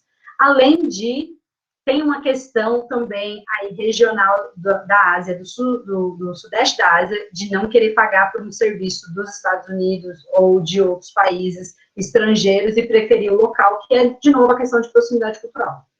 Mas há vantagens. A Coreia do Sul tem a internet mais rápida do mundo, então não tem aquele problema da banda larga que tinha no Brasil e no México. As pessoas consomem muito audiovisual já no streaming, não tem aquela coisa de letramento, de eu vou ensinar essas pessoas a assistir TV no streaming. Não, as pessoas já estão acostumadas, já estão habituadas, é um mercado que era muito mais penetrável nesse sentido. E tem uma forte indústria audiovisual, novamente, entra como uma vantagem, como uma desvantagem. Desvantagem no sentido de competição, vantagem no sentido de, se eu colocar dinheiro, eles conseguem produzir conteúdo bom, de qualidade, e eu já posso colocar na minha plataforma, que foi o que aconteceu. Então, antes da gente falar exatamente das estratégias, é importante a gente saber que hoje, no mundo, tem um fenômeno chamado Hallyu, ou onda coreana, em português, que é um fenômeno cultural de caráter transnacional. Então, é um fenômeno onde a Coreia do Sul, ela exporta muitos conteúdos da cultura pop, então, música, filme, televisão, programas de TV, reality. E, através dessa cultura pop, ela tem conquistado mercados, conquistado fãs, conquistado espectadores ao redor do mundo. Acho que o último dado que eu vi foi, 100 milhões de consumidores ao redor do mundo de produções sul-coreanas da Hallyu, consumidores da Hallyu, fãs da Hallyu. Não tem como a gente falar de Coreia do Sul sem falar de Hallyu, sem entender esse processo que começou aí fim de 90, início de 2000. É muito importante para a gente entender por que a Netflix viu esse mercado também como uma coisa muito importante, porque ele está crescendo, e porque, diferente, por exemplo, das produções brasileiras, que são, entre aspas, pensadas para serem consumidas no Brasil, as produções coreanas são pensadas para serem consumidas em vários países ao redor do mundo. Por quê? Porque tem fãs da Hallyu em vários países. E aí, então, quais foram as estratégias? A Netflix começa com produção de conteúdo local, e, diferente de Brasil, por exemplo, que a Netflix está muito focada em série, porque é o que a gente gosta, né? A gente quer ver série brasileira. Na Coreia do Sul, ela tem produzido produtos de vários tipos, vários gêneros, vários modelos narrativos. Ela fez parceria com produtoras locais, ela, inclusive, comprou 4,99% da Studio Dragon, que é uma grande produtora local, produtora de Pousando no Amor, produtora de vários dramas que fizeram muito sucesso recentemente. E ela fez parcerias, igual que eu falei, com a NBC, essas parcerias na Coreia do Sul, o programa é exibido no dia seguinte, ele tem acesso, ele é disponibilizado mundialmente na Netflix, para os espectadores poderem acompanhar a produção. Então, se a gente para pensar, 10 anos atrás, quando começa esse consumo, foi quando mais ou menos eu comecei a observar o consumo cultural da Coreia do Sul maior no Brasil, 10 anos atrás. Era uma coisa muito difícil, as pessoas tinham que ficar baixando os dramas, e fãs tinham que se juntar, tem que esperar sair a legenda em inglês, para o fã brasileiro pegar a legenda em inglês e fazer a legenda em português, porque não sabia coreano, enfim. Para a gente ter hoje dramas que passam na sexta-feira e sábado, eles estão na Netflix, é realmente uma conquista muito grande, e um investimento muito grande da Netflix nesses fãs, nesses espectadores, em outros mercados, não só na Coreia do Sul, mas, por exemplo, no Brasil. E aí eu trouxe alguns exemplos, né, de produção. Então, essa primeira imagem é Okja, que é um filme do mesmo diretor de Parasita, né? Foi o primeira produção original Netflix na Coreia do Sul, foi muito premiada, fez muito sucesso e atraiu muitos novos assinantes, mas, assim, papo de 200 mil assinantes novos, obviamente que não foi muito, mas, assim, comparando para uma produção, já foi significativo. Aí a gente tem Busted, que é um programa de variedades, A gente tem Kingdom, que é um drama, e tem Persona, que é uma antologia. Em cada episódio é um diretor diferente, contando uma história diferente. Isso daqui, essa imagem, ela é da minha Netflix aqui no Brasil, e eu joguei a palavra-chave K-drama, né? E aí eu escolhi a chave Korean TV Dramas. E para vocês terem uma noção, e essa lista vai, tá? Tipo assim, obviamente eu não pude trazer a lista, eu trouxe só o print. Essa lista, cara, papo de mais de 100 dramas disponíveis no Brasil. Isso é o catálogo brasileiro, para vocês verem o interesse que tem nessas produções no Brasil, que dirá na Coreia. Mas, assim, eu trouxe também para a gente pensar como que a Netflix tem produzido essas produções, tem muitas produções que são colocadas como originais, que na realidade o que a Netflix tem é o direito mundial daquela produção, de licença, mas ela não foi o original da Netflix. A Netflix não botou dinheiro na produção, a Netflix comprou o direito mundial daquela produção. Isso é uma coisa que a gente tem que saber, porque no catálogo todas aparecem com um Nzinho de original, mas na verdade não é original, é só que a Netflix tem os direitos globais da produção. E aí uma que eu trouxe aqui, que é essa, que é o Vincenzo, eu trouxe porque ela está passando agora, ela passa de sexta e sábado na Coreia do Sul, e no Brasil ela entra no catálogo sábado e domingo. Então, você realmente tem essa, e é muito rápido para entrar. Então, porque assim, a Coreia está 12 horas na nossa frente. Então, quando está passando o episódio lá, algumas horas depois, ele já está aqui. Então, né, enfim, ele já está aqui e a gente consegue ter quase que uma visualização síncrona do episódio, que é muito legal e é muito interessante para quem está pensando nesses produtos culturais, em K-dramas, né, esses dramas vindos da Coreia, e o quanto eles estão fazendo sucesso em outros mercados. Mas aí a gente chega também na questão do quais são os embates, né, qual é a questão que está rolando hoje na Coreia do Sul. Então, a gente tem um país que está investindo muito em regulamentação. Então, ano passado, eles passaram a Lei Netflix, que chama de Lei Netflix usualmente, mas na realidade ela se aplica a todas as plataformas, não só de streaming de vídeo, mas Spotify, por exemplo, que na realidade exige que essas empresas paguem uma taxa para o país manter uma rede de internet boa, estável. Então, já que as pessoas estão consumindo muitos dados, assistindo Netflix, vendo vídeo no YouTube, vocês, empresas dos Estados Unidos, têm que dar dinheiro para manter a nossa rede estável. Uma coisa que é bem legal de pensar na Coreia é que, ao contrário do Brasil e do México, as empresas nacionais se juntaram e fizeram uma plataforma de streaming só, que se chama Wave, lançou em 2019, a gente fala um pouco dele no texto, e o Wave tem tentado ganhar espaço, né, competir com a Netflix. Então, ele tem feito parcerias com empresas de fora, e aí empresas tanto na Ásia quanto a própria NBC Universal. E eu trouxe essa imagenzinha que eles divulgaram, que o Wave, ele fornecia K-dramas, né, ele dá licenças de K-dramas para a NBC Universal ter nas suas plataformas, e a NBC Universal dá direitos de séries e filmes dos Estados Unidos para o Wave ter também disponibilizado. Então, ele é uma plataforma que tenta ter conteúdo, tanto do nacional, né, tanto da Coreia, quanto ter conteúdo estrangeiro também para atrair os coreanos para assinarem. É uma outra estratégia de como você pode enfrentar a Netflix no contexto nacional. E aí, fechando aqui,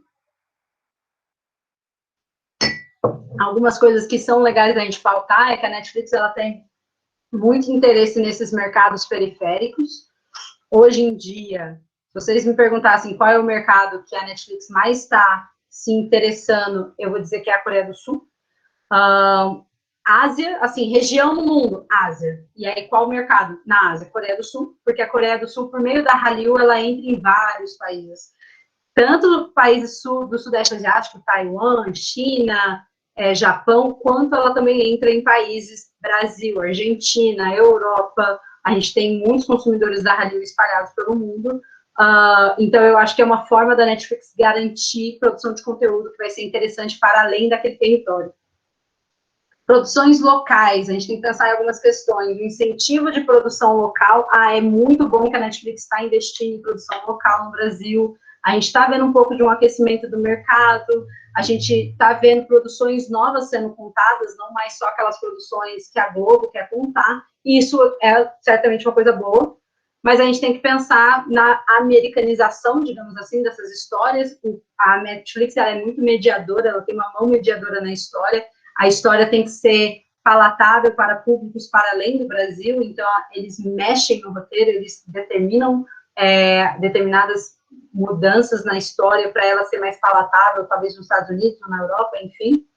E a questão do imperialismo de plataforma, né? Novamente uma plataforma central dos Estados Unidos, aqui no Brasil, vendendo suas coisas para nós e comprando, digamos assim, a nossa atenção.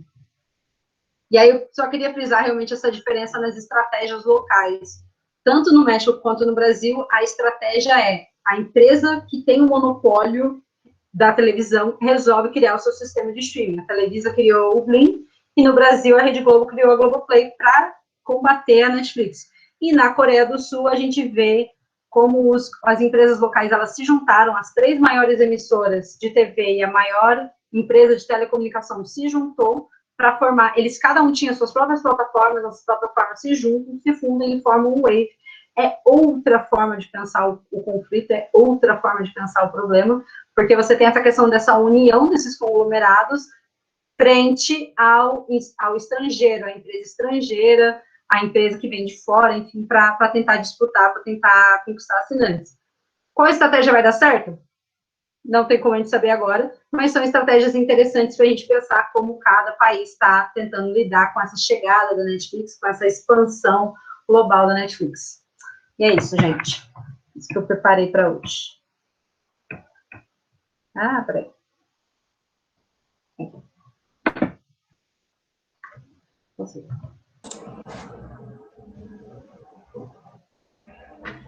Obrigado, Melina.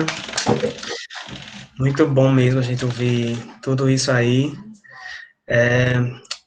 Alguém tem alguma pergunta para fazer?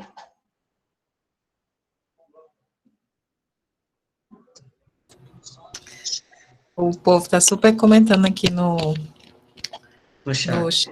No chat. Tá falando meio mundo de coisa. Saulo tá aqui dando muitas dicas eu acho que são séries coreanas, né? Eu não tenho certeza, mas eu acho que é. O povo falando de sintonia. Bora, povo, vamos aproveitar, Melina. O que vocês têm para perguntar? Pode ser comentário também, não precisa ser pergunta, se não tiver pergunta. Eu tenho... Ai, vai, Luan tem. Fala, Luan.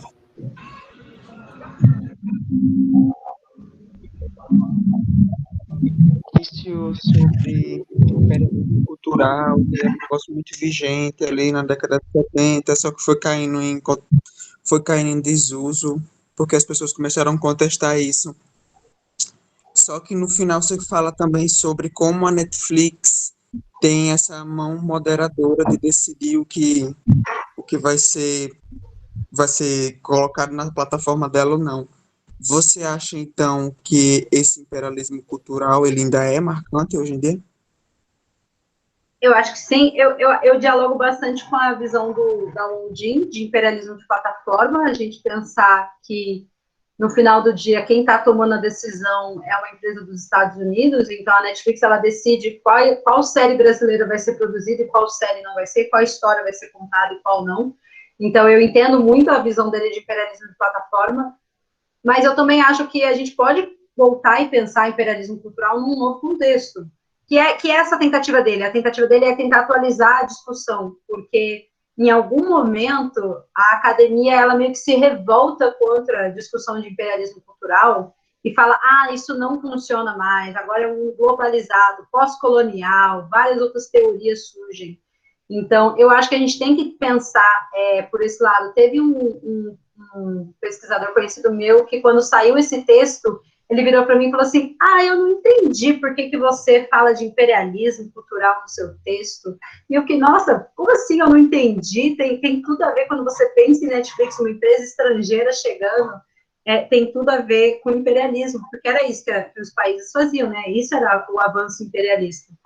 Então, eu acho que ainda dialoga sim, mas eu enxergo mais agora no sentido de imperialismo de plataforma. Eu acho que talvez seja um conceito mais aplicável hoje ao contexto.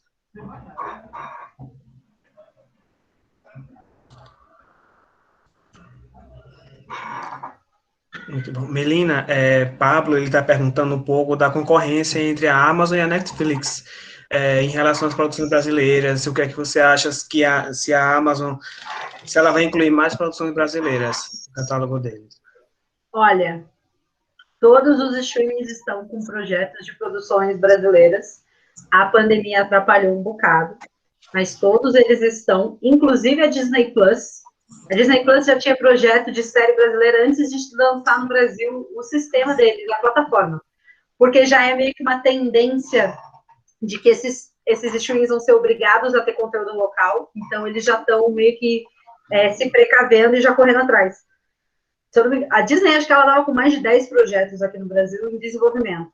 Então, já a Amazon também tem uma coisa que eu posso comentar, que eu vi recentemente sendo falado, é que questão de contrato, contrato de licença, né, de direito autoral, tanto a Netflix quanto a Amazon têm contratos muito ruins para os roteiristas. Então, o roteirista, ele meio que é pago pelo roteiro, mas não pela produção, pela série. Então, essa série vira posse, vira propriedade da Netflix, vira propriedade da Amazon, e o roteirista não tem direito autoral em cima desse conteúdo no futuro.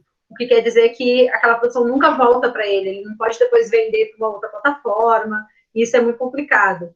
O que eu sei é que dos contratos que estão sendo feitos no Brasil hoje, os da Globoplay são os melhores, são os que o roteirista tem mais direito, e os da Amazon são os piores, é o que o roteirista entrega tudo, praticamente, ele só recebe o valor em cima do trabalho do roteiro. Isso ainda está sendo debatido pela Associação de Roteiristas no Brasil. Eles estão tentando impor alguns limites, né, tipo assim, o que tem que ser o mínimo que o contrato tem que ter, mas ainda não existe isso no Brasil, e essas empresas estrangeiras estão realmente se aproveitando, digamos assim, de que não tem nada determinado do ponto de vista de contrato de roteiro. A gente não tem, tipo, um sindicato que nem tem nos Estados Unidos, que o sindicato determina como tem que ser esses roteiros. Isso ainda está em desenvolvimento. É o que eu posso falar sobre a Amazon, eu não estou tão ligada nas produções nacionais da Amazon, mas eu sei que tem várias em andamento. Ai, meu Deus, que horror. Desistindo agora. Agora desse roteiro, eu não quero mais. Não quero. David, ele quer saber por que a Netflix não investe na China, visto lá que tem 1 bilhão de pessoas e lá são sempre alvos de blockbuster norte-americanos para lucrar mais. A questão não é que eles não querem, é que a China não quis. A China não deixou eles entrar. A China, ela tem um sistema que ela escolhe quais empresas estrangeiras vão poder funcionar no país e quais não podem. E ela é muito, isso é muito regulamentado no mercado, e a Netflix tentou por muito tempo entrar no mercado chinês e não conseguiu. A China tem seu próprio serviço de streaming, o da Baidu, que é o maior buscador, né, tipo, o segundo maior buscador do mundo é a China, é o Baidu. Eles não usam Google, eles usam Baidu. E a Baidu tem o seu próprio serviço de streaming. Então, assim, não é uma questão que a Netflix não quer. Óbvio que a Netflix quer, 1 bilhão de pessoas para assinar. Mas ela não conseguiu, porque ela é considerada uma empresa estrangeira dos Estados Unidos, que vai chegar lá com as suas ideologias e vai, né, enfim. Tem toda essa questão cultural também, é muito forte no Sudeste Asiático a questão cultural de influência. Eles têm uma preocupação muito grande da cultura deles ser influenciada por outras. Então, a China, por exemplo, compra muitos produtos da Coreia, de Taiwan, tem essa troca interna na região, né, Singapura, tem essa troca entre esses países, porque são produtos mais próximos culturalmente. Mas é por isso, não é que a Netflix não quer, ela quer, o problema é que a China não quer. Entendi. Você acha que tem condições da Netflix se expandir mais na Coreia do Sul? Porque eu realmente fiquei surpreso quando eu li o artigo, eu fiquei surpreso com que eles são muito fechados, né? Eles estão ali e a Netflix tenta, mas eu acho que ainda não se expandiu como deveria. Você acha que mais para frente pode ser que aconteça, pode ser que se expanda mais? Sim, com certeza. Eu e a Daniela e o Daniel, na verdade, a gente está fazendo um texto novo agora só sobre streaming na Coreia do Sul. E o que a gente tem, e aí isso vem dos últimos meses, né? O que a gente tem descoberto é que a Netflix tem dobrado a aposta, tipo assim, eu vou investir 300 milhões em 3 anos, e ela acabou investindo isso em 1 ano no país, porque ela realmente achava que ela ia levar 3 anos para investir tudo aquilo, ela investiu muito rápido. A Coreia do Sul foi um dos únicos países que não parou a indústria audiovisual durante a pandemia, continuou produzindo, por quê? Porque teve prática de lockdown, teve distanciamento social, países asiáticos estão mais acostumados, digamos assim, a lidar com questões pandêmicas, com questões de doenças endêmicas, já usam máscara, enfim, a Coreia do Sul lidou muito bem com a questão da pandemia, e pelo menos inicialmente, né, agora ela estava tendo uma segunda onda, mas inicialmente ela lidou muito bem, e a indústria audiovisual deles não parou, então eles continuaram produzindo conteúdo, e no momento onde todo mundo parou de produzir e os streamings precisavam de conteúdo, a Coreia do Sul vendeu muito. Então, com certeza, recentemente eles abriram um escritório em Seul.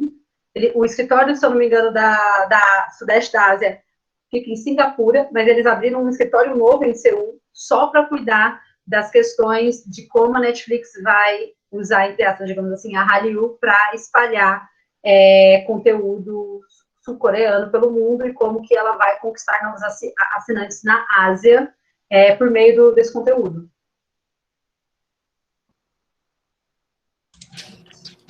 Melina, eu queria fazer uma pergunta. Antes, o Lucas está falando aqui que, porque alguns serviços de streaming possuem apenas e exclusivamente o conteúdo produzido por eles, e outros colocam conteúdo de outras empresas no catálogo, como Disney+, ou Disney Plus e Netflix. Por quê? Porque depende se a empresa tem biblioteca de conteúdo ou não. Então, por exemplo, a Netflix, ela era uma loja de aluguel de DVD, de fita de DVD. Ela nasceu como uma loja de aluguel, então ela tinha o conteúdo, mas não era dela. Enfim, ela era licenciado para ela. Então, ela dependia muito do conteúdo dessas outras bibliotecas, dessas outras empresas que não tinham serviço de streaming. A Netflix, ela sai na frente em 2007, quando ela começa a ter o serviço de streaming, e é aquilo que eu falei, você tem um conteúdo que, sei lá, a biblioteca da Warner, 70, 80 anos de Warner, de filme, de produção, de série, tudo lá na biblioteca, tudo guardado, não rendendo dinheiro. E a Netflix chega e fala, eu te dou R$100 se você deixar eu colocar no meu serviço por 1 ano, por, sei lá, X meses, enfim. E aí esse conteúdo se torna rentável. Enquanto essas empresas não tinham seus serviços de streaming, isso era muito interessante. Tanto que em algum momento, né, em 2013, a Netflix ela tem que começar a produzir conteúdo original, porque ela começa a ver que esses conteúdos vão começar a sair ou que eles vão ficar muito mais caros. Tem alguns relatos de que, realmente, no início, em 2007, os contratos eram tipo, a preço de banana. Você pegava as 10 temporadas de Friends a preço de banana. E em 2019, quando a Warner falou, eu vou tirar Friends do catálogo dos Estados Unidos, a Netflix renegociou para ter Friends por mais 1 ano e pagou $100 milhões para manter Friends por 1 ano no catálogo. Então, foi realmente um incremento muito grande. Já outros streamings têm sua própria biblioteca. Disney Plus tem sua própria biblioteca.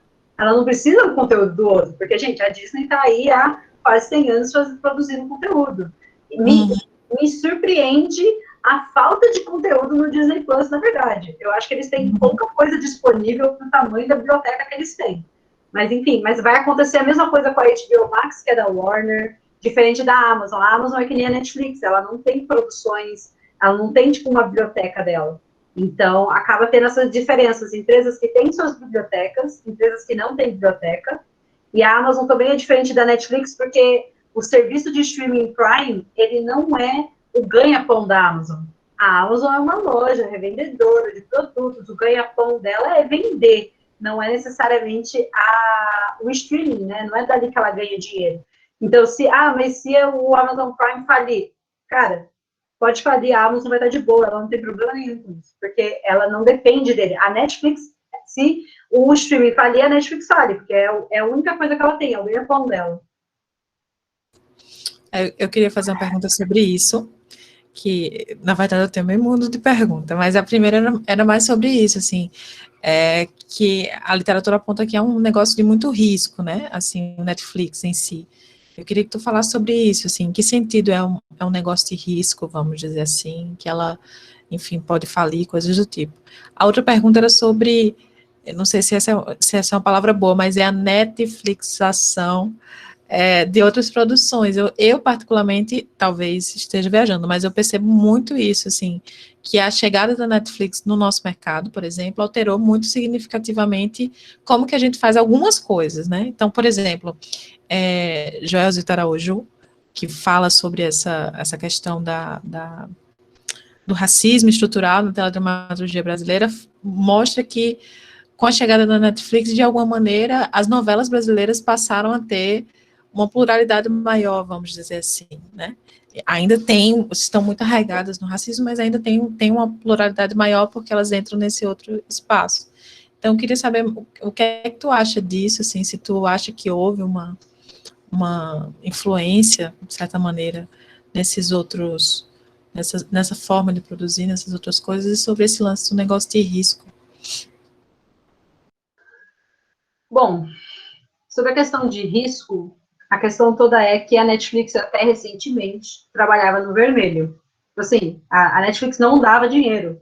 Ela tinha muito dinheiro de acionista, né, da Wall Street, mas ela trabalhava no vermelho. Ela terminava todo ano no vermelho. Se eu não me engano, no último relatório dela, ela lucrou. Então, assim, é uma coisa bizarra se você parar para pensar que em 2007 a empresa vai para o streaming, em 2013 ela começa a produzir conteúdo original, começa a pegar vários empréstimos para produzir conteúdo original, e aí eu estou falando de empréstimo bilionário, milionário, enfim, para investir em vários países e tudo mais, mas ela em si, a empresa, não rendia lucro até recentemente. Por isso que era uma coisa meio arriscada. Só que era aquele risco que você sabia que vale a pena, sabe? É um risco que você sabe que vai valer a pena. Pelo menos no curto prazo, eu não vejo a Netflix falindo no curto prazo. Talvez no longo, gente, qualquer coisa pode acontecer. O Orkut desapareceu. O Orkut fazia tanto parte da vida aqui no Brasil e ele desapareceu. Então, acho que qualquer coisa pode acontecer. Mas a questão do risco é muito ligada a isso. Era uma empresa que trabalhava no vermelho. Tem um risco que é o que acontece quando todas as outras plataformas de streaming deixam de licenciar conteúdo para a Netflix. Isso é um outro risco. A Netflix não vai ter catálogo. Se todo mundo tirar as produções e ela não dá conta de preencher o seu próprio catálogo. Isso é uma questão. Outra questão é, você assina a Netflix para assistir as séries que a Netflix produz, ou você assina a Netflix porque é lá onde você assiste alguma outra produção ou produções de algum país que você gosta. Então, por exemplo, eu tenho uma amiga que ela assina a Netflix só para ver K-drama, porque é o lugar onde ela consegue ver K-drama. Ela não está preocupada com as produções da Netflix no Brasil, ela não está preocupada com as produções da Netflix dos Estados Unidos, esses outros catálogos. Então, tem essa questão. Se todo mundo tira o conteúdo, vai ficar só séries originais Netflix. Você ainda vai assinar a Netflix? Não sei, é uma questão aí para a gente pensar. Tem várias questões nesse sentido, porque é tudo ligado à questão de risco. Mas a gente tem que pensar no curto prazo, porque a gente não consegue extrapolar para o longo prazo, porque a empresa está sempre se reinventando, né? Em 97 ela é serviço de aluguel, em 2007 ela é de streaming. Em 2013 ela já está, eu vou perder conteúdo lá na frente, então eu já vou começar a produzir original agora, não sei o quê. Eles são muito inteligentes e eles têm conseguido evitar muita perda, porque eles estão sendo rápidos em se adaptar. Eu acho que eles também têm, obviamente, muita informação, os algoritmos qualidade o tempo todo, eles sabem muito mais sobre como a gente consome TV do que, enfim, a galera está estudando TV há 10, 20, 30 anos, eles têm muito mais dado e acesso a isso. Então, eu acho que são riscos que a empresa está correndo e a gente tem que pensar nesses riscos. Mas eu não vejo a empresa falindo na próxima década. Hoje eu não vejo, talvez isso mude amanhã, mas hoje eu não vejo. Sobre a questão da Netflixação, não tinha parado para pensar sobre isso, não vou dar pitaco sem conhecer direito. Eu acho que tem um fator que pode ser associado à Netflix, porque ela está produzindo conteúdo aqui, tem um fator associado a consumo, o que o brasileiro está consumindo, o que ele quer consumir, demandas por representações mais plurais na televisão aberta brasileira já acontecem há muitos anos, então isso pode ser uma resposta, né, das novelas a essa demanda. Tem também uma questão de que a Globoplay pensa em ser um streaming transnacional fora do Brasil. Ele já está disponível nos Estados Unidos. É o único outro país do mundo que tem acesso à Globoplay, é os Estados Unidos. Então, a gente tem que pensar se a Globo também não está mudando um pouco, abrindo, se diversificando, porque ela sabe que, na realidade, o mundo está caminhando, digamos assim, para essa diversificação, para mais públicos, uma coisa mais também de nicho. Você tem que ter outras representações, porque as pessoas não vão ficar consumindo sempre aquela mesma perspectiva, sempre aquela mesma visão de mundo, digamos assim. Então, eu acho que tem a ver com a Netflix, mas tem também a ver com algumas questões culturais do momento e demandas sociais que a gente está tendo, porque a Globo vai e faz uma novela onde a personagem negra é empregada, igual ela fazia 20 anos atrás lá com Laços de Família, ela vai ser esculachada no Twitter, sabe? Tipo assim, ela vai ser super atacada no Twitter. E aí tem que ver o quão a Globo está ouvindo o que o pessoal fala no Twitter, a Globo está ouvindo essas críticas, tem que pensar, eu não sei, eu não tenho dados internos, mas eu acho que, de certa forma, ela está respondendo a demandas sociais do momento.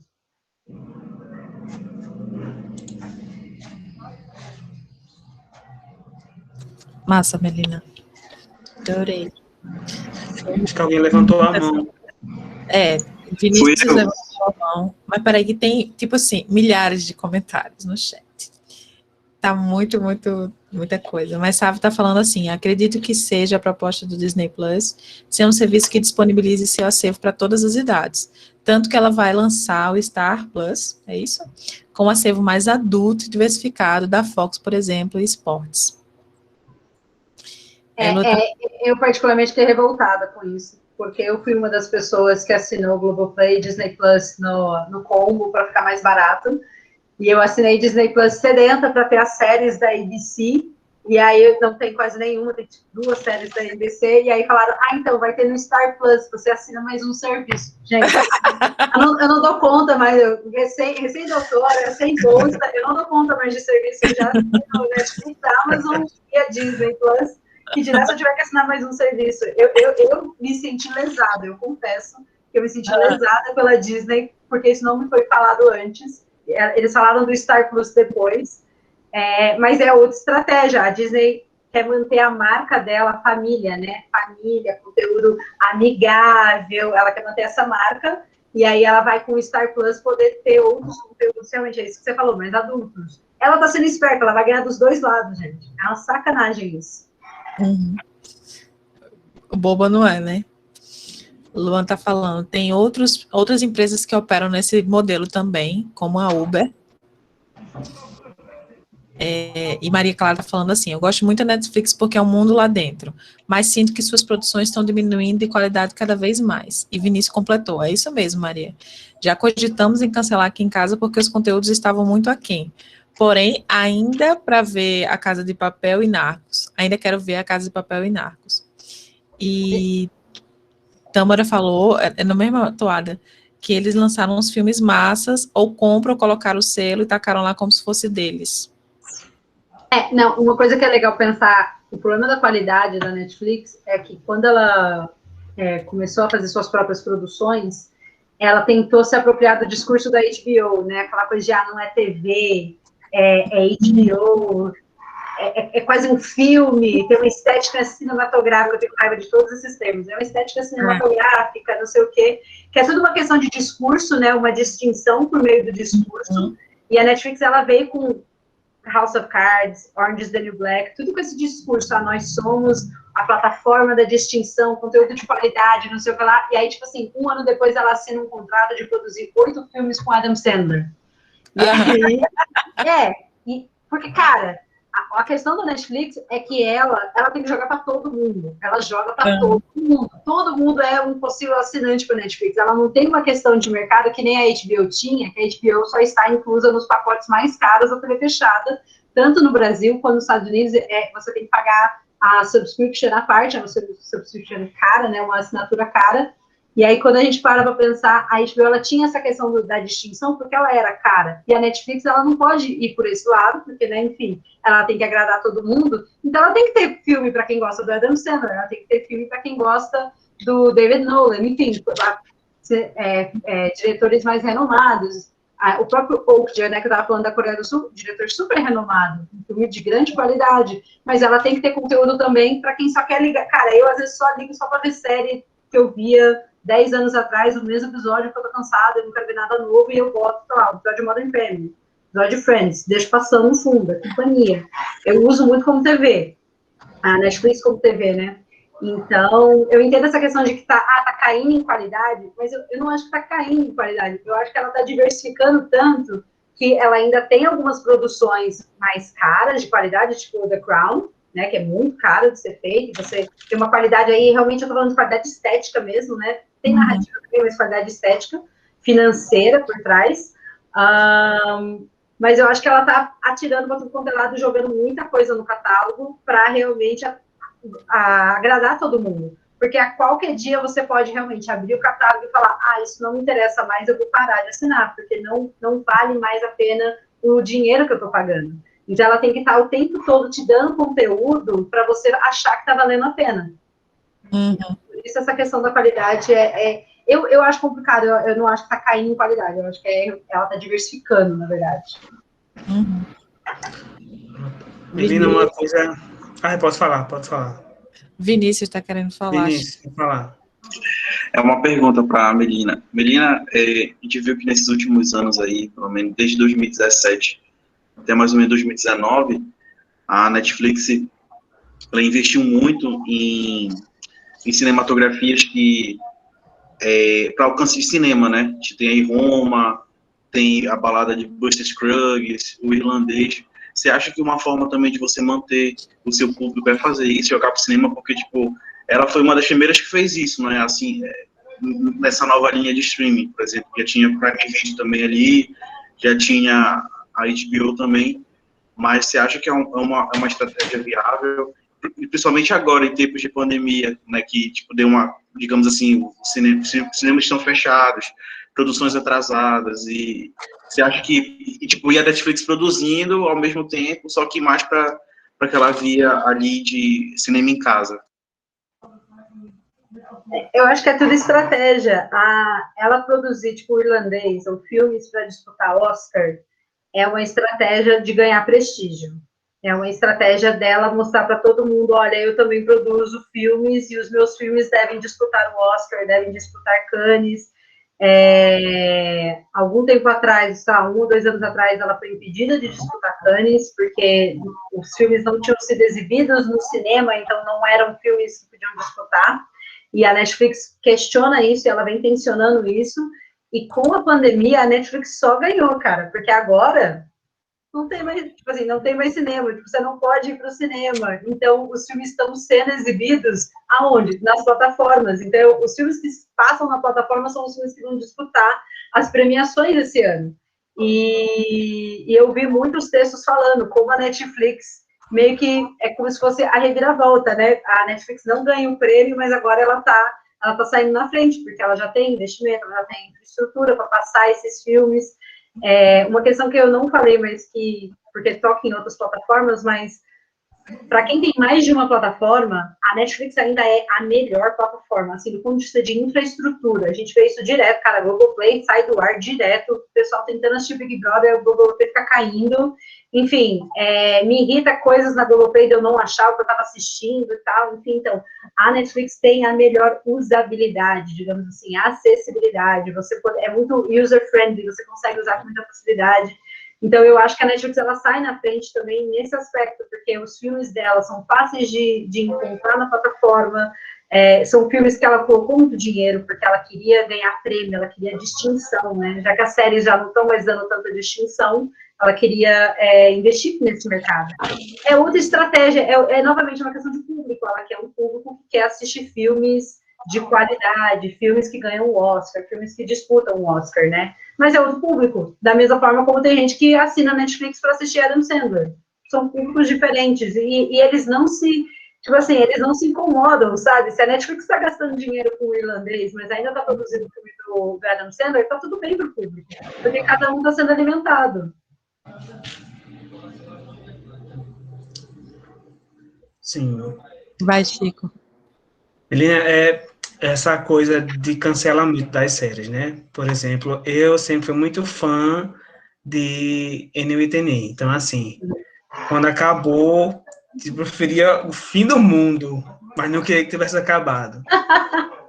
Aí eu sei que quando acabou a primeira, foi para a segunda, disseram que era a última, e fizeram aquela campanha toda no Twitter, né, para renovar e renovaram para mais uma temporada, que foi a última.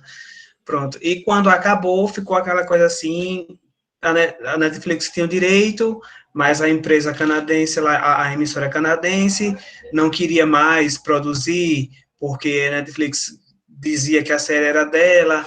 Pelo que eu fiquei sabendo foi isso, né? A Netflix dizia que a série era dela, e não era dela, era da outra, porque ela comprou os direitos e queria exibir, acho que era a CBC, se não me engano. Queria que aparecesse lá, e quando acabou, ficou essa disputa, aí chegou a Disney mais, botando assim, né, aquela lenha na fogueira, de que, eu posso comprar também, eu posso produzir. Aí nem a emissora do Canadá, nem a Netflix, e nem o Disney, quem saiu perdendo foi a gente, que era fã, e não tem mais. Cara, Nesse quesito, assim, como é que é? Por que a Netflix não quis, já que ela tem os direitos, se ela podia, se ela poderia fazer por si própria, tipo, um novo cenário, com os mesmos atores e tudo mais. Minha dúvida sempre foi essa. Por que realmente a Netflix não quis investir? Que eu acredito que a audiência a série tinha. A série sempre foi muito comentada, o pessoal falava muito, e quando eu comecei a assistir, realmente eu me apaixonei. Acho que já assisti umas 4 a 5 vezes assim. Enfim, é isso. cara, é difícil responder por que tal série foi cancelada. Sempre foi difícil de responder, sempre era uma questão que me perturbava quando eu era mais nova. Eu sempre fui muito fã de série e vi muita série cancelada na primeira temporada e não entendia por quê. Antigamente a série era cancelada porque ela não tinha público nos Estados Unidos. Então isso era meio, entre aspas, fácil da gente entender. Tá, não teve audiência lá, porque a TV é de lá, então não importa se tinha fã no Brasil, não importa se tinha gente consumindo em outro país, porque o que importava era o fã de lá assistir na televisão aberta deles, né, no broadcast, e aí depois a gente podia, e aí depois eles vendiam e passavam em outros países. Então essa lógica era mais fácil de entender, digamos assim, do que hoje. Porque hoje a Netflix controla todos os dados. A gente não sabe o quão popular ou não uma série é. A gente não tem dado de audiência. A Netflix que escolhe qual dado vai divulgar. E assim, tal produção bateu a última produção como a mais vista. E é sempre assim, né? Tipo assim, Stranger Things, a nova temporada bateu, não sei o que lá, e depois veio uma outra, e agora Bridgerton bateu. Então, assim, a gente não tem mais uma noção do que realmente é popular, do que está sendo realmente assistido, do ponto de vista de audiência de dado. Algum tempo atrás, a Netflix tinha a tendência de renovar tudo. E assim, 3 temporadas. Orange is the New Black foi renovado para 3 temporadas assim, ó. House of Cards foi renovada para a primeira e a segunda de uma vez só. Tipo assim, não foi tipo a primeira, vamos esperar para ver se vai ter audiência. Não, fechou a primeira e a segunda de uma vez só. No início dessa produção, era muito assim, muita temporada, a Netflix não cancelava nada. Quem lembra disso? 2016, 2017, Netflix não cancelava nada. Aí, da noite pro dia, começou. Get Down, não sei o quê, saiu cancelando Sense8, foi cancelando várias em série em seguida, e hoje a gente tem uma Netflix que cancela muito mais produção, principalmente na primeira temporada. A gente quase não tem, tipo, mais essa coisa de, vamos ter um fechamento da história. A Netflix virou o que ela reclamava da TV aberta. O que ela falava mal da TV aberta, que a TV aberta abandonava o fã, a Netflix está fazendo isso hoje. E é porque ela tem tanto dado sobre o que funciona nos mercados que eu sei que não teve público, porque uma amiga minha é muito fã, mas eu acompanho também nas redes o pessoal pedindo para ser renovado, para voltar. Então, eu sei que teve público, mas será que teve público suficiente a ponto de valer a pena? Não sei. E outra coisa, o público de NUSN vai abandonar a Netflix se ela não for refeita, se ela não for renovada, se ela não tiver mais uma temporada? Eu também acho que não. Eu acho que a pessoa não vai abandonar para a produção. Então a Netflix sabe que ela não precisa te dar outra produção, porque você não vai cancelar sua assinatura. É meio que Sempre isso. com terror resolve para você assistir, porque ela sabe que você não vai assistir só aquela série, vão assistir milhares e milhares que tela que você assiste também. Exatamente, porque a Netflix, ela está sempre querendo, na realidade, ela está sempre querendo converter novos assinantes, conquistar novos assinantes e manter você lá cozinhando banho-maria, pagando sua conta todo mês. Tem uma fala do CEO ano passado, do Sarandos, que ele falou que teve uma pessoa que não acessou a conta por, sei lá, vários meses, tipo, não consumiu nada. E aí eles entraram em contato com a pessoa perguntando se ela ainda queria continuar assinando a Netflix, porque ela não assistia nada. E aí ele mesmo fala, a gente não quer pessoas pagando que não usam o serviço. É meio que uma coisa da empresa, posicionamento da empresa, querendo fazer média, não sei o quê. Mas é muito interessante esse posicionamento, porque realmente ela quer manter você sempre lá cozinhando em banho-maria, eu estou assistindo alguma coisa, então está valendo a pena o meu investimento. Você não vai deixar para o cogênero ali. E eles descobriram isso com o Sense8, porque, nossa, o que a galera, o fenômeno de Sense8 fez escândalo, e foi no Brasil, na Índia, foram 3 países, eu não lembro o terceiro, mas foram 3 países que fizeram um escândalo muito grande quando o Sense8 foi cancelado. Eu não sei, e aí só a Netflix para me dizer, me contrata a Netflix para eu poder descobrir, eu não sei se tem uma questão de valorização de espectador, então eu não sei se isso é o caso, se ainda ter público nos Estados Unidos é mais importante do que ter público no Brasil, não sei, igual é na TV aberta lá, né, não tem como a gente saber, mas pode ser isso também. Uma coisa que eu sei é que, por conta da desvalorização do real frente ao dólar, a nossa mensalidade está muito defasada, e a Netflix, entre aspas, está ganhando menos dinheiro no Brasil do que ela ganhava há algum tempo atrás. E isso está sendo um problema para a empresa, porque ela vai ter que subir o preço da assinatura, mas ela não quer subir porque a gente está em crise e as pessoas vão querer cancelar, você entende? É muito complicado. Então, eu também não sei se o espectador dos Estados Unidos é mais valorizado por conta disso também, financeiramente, do que o espectador no Brasil. Não sei, estou dando pitaco. Mas a questão do cancelamento da série é isso. É que ela sabe que ela pode cancelar e você não vai desistir.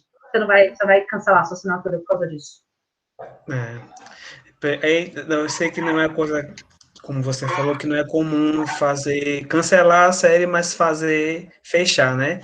Como aconteceu com o Sense8, né? Fizeram isso, cancelaram, mas botaram lá fizeram um filme para fechar o ciclo, mas como assim? Pegue de consolação, pegue, veja aí e fique pagando aí. Pegue de brinde, pegue. É bem isso mesmo. Os fãs fizeram o chilique e aí ela, tá bom, eu vou te dar um prêmio de consolação, um filme, um episódio final para você se despedir, pelo menos eu fechar as histórias. Não aceito até hoje, mas tudo bem.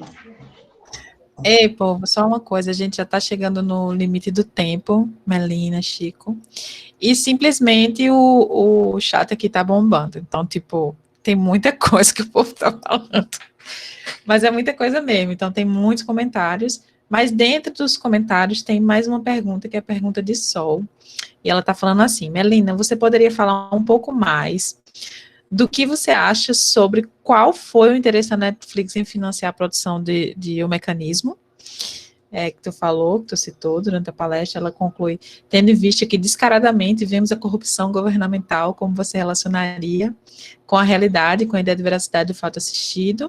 Aí eu vou falar o que alguns outros comentários, para tu fazer meio que um comentário final, umas considerações finais, né? A galera também é fã de Adam Sandler, adoram Joias Brutas, Eldo tá falando aqui. Manu tá falando que Globoplay é péssimo, HBO é terrível, e Prime também, então, concordando, né, com a história da Netflix, é um negócio muito bom. A galera tá parabenizando, dizendo que a palestra foi ótima. Vinícius está dizendo que a mãe ficou chateada porque cancelaram Anne e filho. Eu compartilho desse sentimento aí da mãe de Vinícius. Estamos juntos, mas eu não aguento até hoje. E sabe, tá falando que foi uma decisão da CBC, tô falando certo? Ela não fazia parceria de coprodução com a Netflix. alegaram prejudicar a indústria nacional canadense, e lembrando que CBC é uma rede pública do Canadá. Pronto, DVD continuou falando aqui que odeia Netflix, e Manu falou que não toca no assunto porque é gatilho. É isso mesmo, as suas finais. Eu vi que tem muita polêmica aqui também, desses cancelamentos. Mas, enfim. Vou fazer o apanhado geral e responder.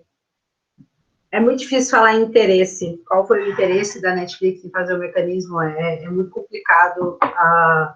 Não tem como eu fazer esse tipo de juízo de valor. O que eu acho é que a Netflix olhou para o mercado brasileiro e pensou no que fez sucesso aqui no passado. Padilha, Tropa de Elite. Narcos fez muito sucesso também no Brasil. Então, eu acho que não é mais uma questão de vou dar para o Padilha espaço para ele criar uma narrativa que a empresa achou que ia fazer sucesso, e o Padilha escolheu o mecanismo. O Padilha, não sei se vocês sabem também, já pediu desculpas, fez um meia-culpa, disse, depois da Vaza Jato, né, fez um meia-culpa dele, de que, ele estava errado, o Moro não é o herói da nação, chocado que ele descobriu isso, depois de ter feito uma série que apresenta o juiz como sendo o herói da corrupção, anticorrupção no país, enfim. Então, eu acho que, eu não vou fazer juízo de valor, eu acho que foi muito mais uma questão do Padilha de trazer um diretor que fazia já muito sucesso no Brasil e uma produção que teria a questão local, né, teria a questão, vamos fazer, porque assim, questões narrativas de corrupção fazem muito sucesso em outros países, né, o próprio, cara, House of Cards é uma narrativa de corrupção, assim, se você parar para pensar, House of Cards é totalmente uma narrativa de corrupção, então eu não acho que foi uma questão de, eu vou pegar essa questão da corrupção brasileira, não, eu acho que foi muito mais uma questão de, vou fazer uma House of Cards à la Brasil e vou pegar a Lava Jato, porque é um escândalo que está em voga, e em um dado momento tinha-se uma visão muito favorável da Lava Jato, principalmente na mídia, mas isso cai por terra com a Vaza Jato, isso caiu, assim, caiu bonito por terra durante a Vaza Jato, e agora, essa última semana, tudo tem revelado esse último ano, as conversas do hacker, né, que ele conseguiu coletar no Telegram, a promotoria, o juiz, todo mundo combinando tudo assim. Você vê aqui a realidade, aí você vê o mecanismo e você fica completamente desnorteado de como que alguém aprovou aquele tipo de narrativa. Mas eu acho que foi uma questão nesse sentido, eu acho que foi uma questão de eu vou fazer uma narrativa de corrupção e eu vou pegar o Padilha e bora. Não foi uma questão específica de eu vou fazer uma narrativa contra o PT, pelo menos eu não acho que a Netflix teve essa intenção, mas aí também, se teve, não tem como a gente saber, a não ser que alguém admita isso em algum momento, um hacker consiga uma conversa para a gente ver que teve essa intenção. Eu acho que foi muito mais isso. Fiquei muito feliz de poder falar com vocês, queria agradecer o espaço. Como recém-doutora, eu estou um pouco enferrujada em questão de dar aula e falar e tal e tudo mais, estou concentrada na tese, então para mim foi ótimo poder falar um pouco da pesquisa. Se vocês quiserem também acompanhar, me segue no Twitter, eu estou sempre falando também de plataforma no Twitter, é Melina Meimarides, e quem aqui estava falando que era fã de Ásia e K-drama, segue a Daniela Mazur, porque ela também está sempre falando da pesquisa dela no Twitter. A gente tem tentado usar os espaços, né, para trazer essas discussões acadêmicas mais para o cotidiano, então também estou super aberta, quiser mandar mensagem, depois conversar, trocar uma ideia, também é bem fácil de me encontrar, de mandar mensagem, fiquem à vontade, tá bom, gente? Obrigadão.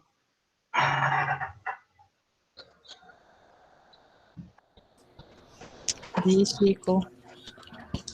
Bom, só agradecer mesmo, por mim, a gente passava horas e horas conversando, mas isso sempre gera, né, assunto, cancelamento, renova, não renova, filme, mas foi você vai amar a pesquisa do Daniel Rios, porque a pesquisa do Daniel Rios no doutorado é exatamente isso, por que a série é cancelada, por que a série faz sucesso, essa é a pesquisa dele no doutorado. Fica esperto nos textos dele, ele tem trabalhado essa questão do sucesso e do fracasso das séries. Mas é isso, eu queria agradecer, Melina, muito obrigado pela presença, foi muito importante, se enriqueceu mais ainda esse conhecimento da gente. Agradecer também a galera que fez parte, participou. A gente sabe que esse é um Ficou até tipo o de final. que a gente fala, né, sem parar. Se deixar, a gente fala, passa a noite inteira falando. E agradecer também a Janaíne, a oportunidade de estar aqui, fazer parte, muito importante, e que venham mais e mais debates. Eu estou aberto aí a vários convites, pode me chamar, e vai ser muito bom. Quero agradecer muito, muito Virar obrigado a todos. Você não vai sair da universidade, não, homem. Oh,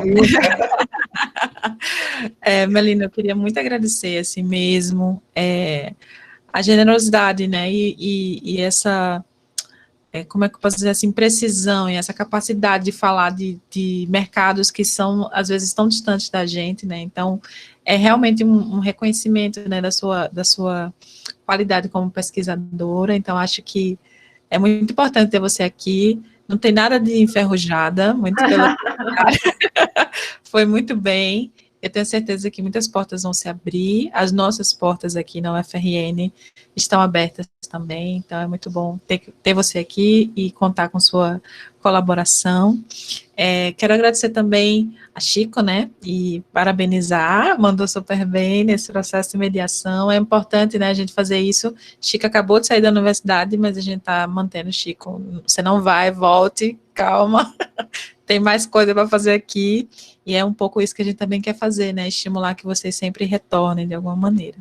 Então, povo, obrigada por terem ficado. Eu vou dar uma pausa aqui na gravação, e aí depois a gente pode rir e falar coisas.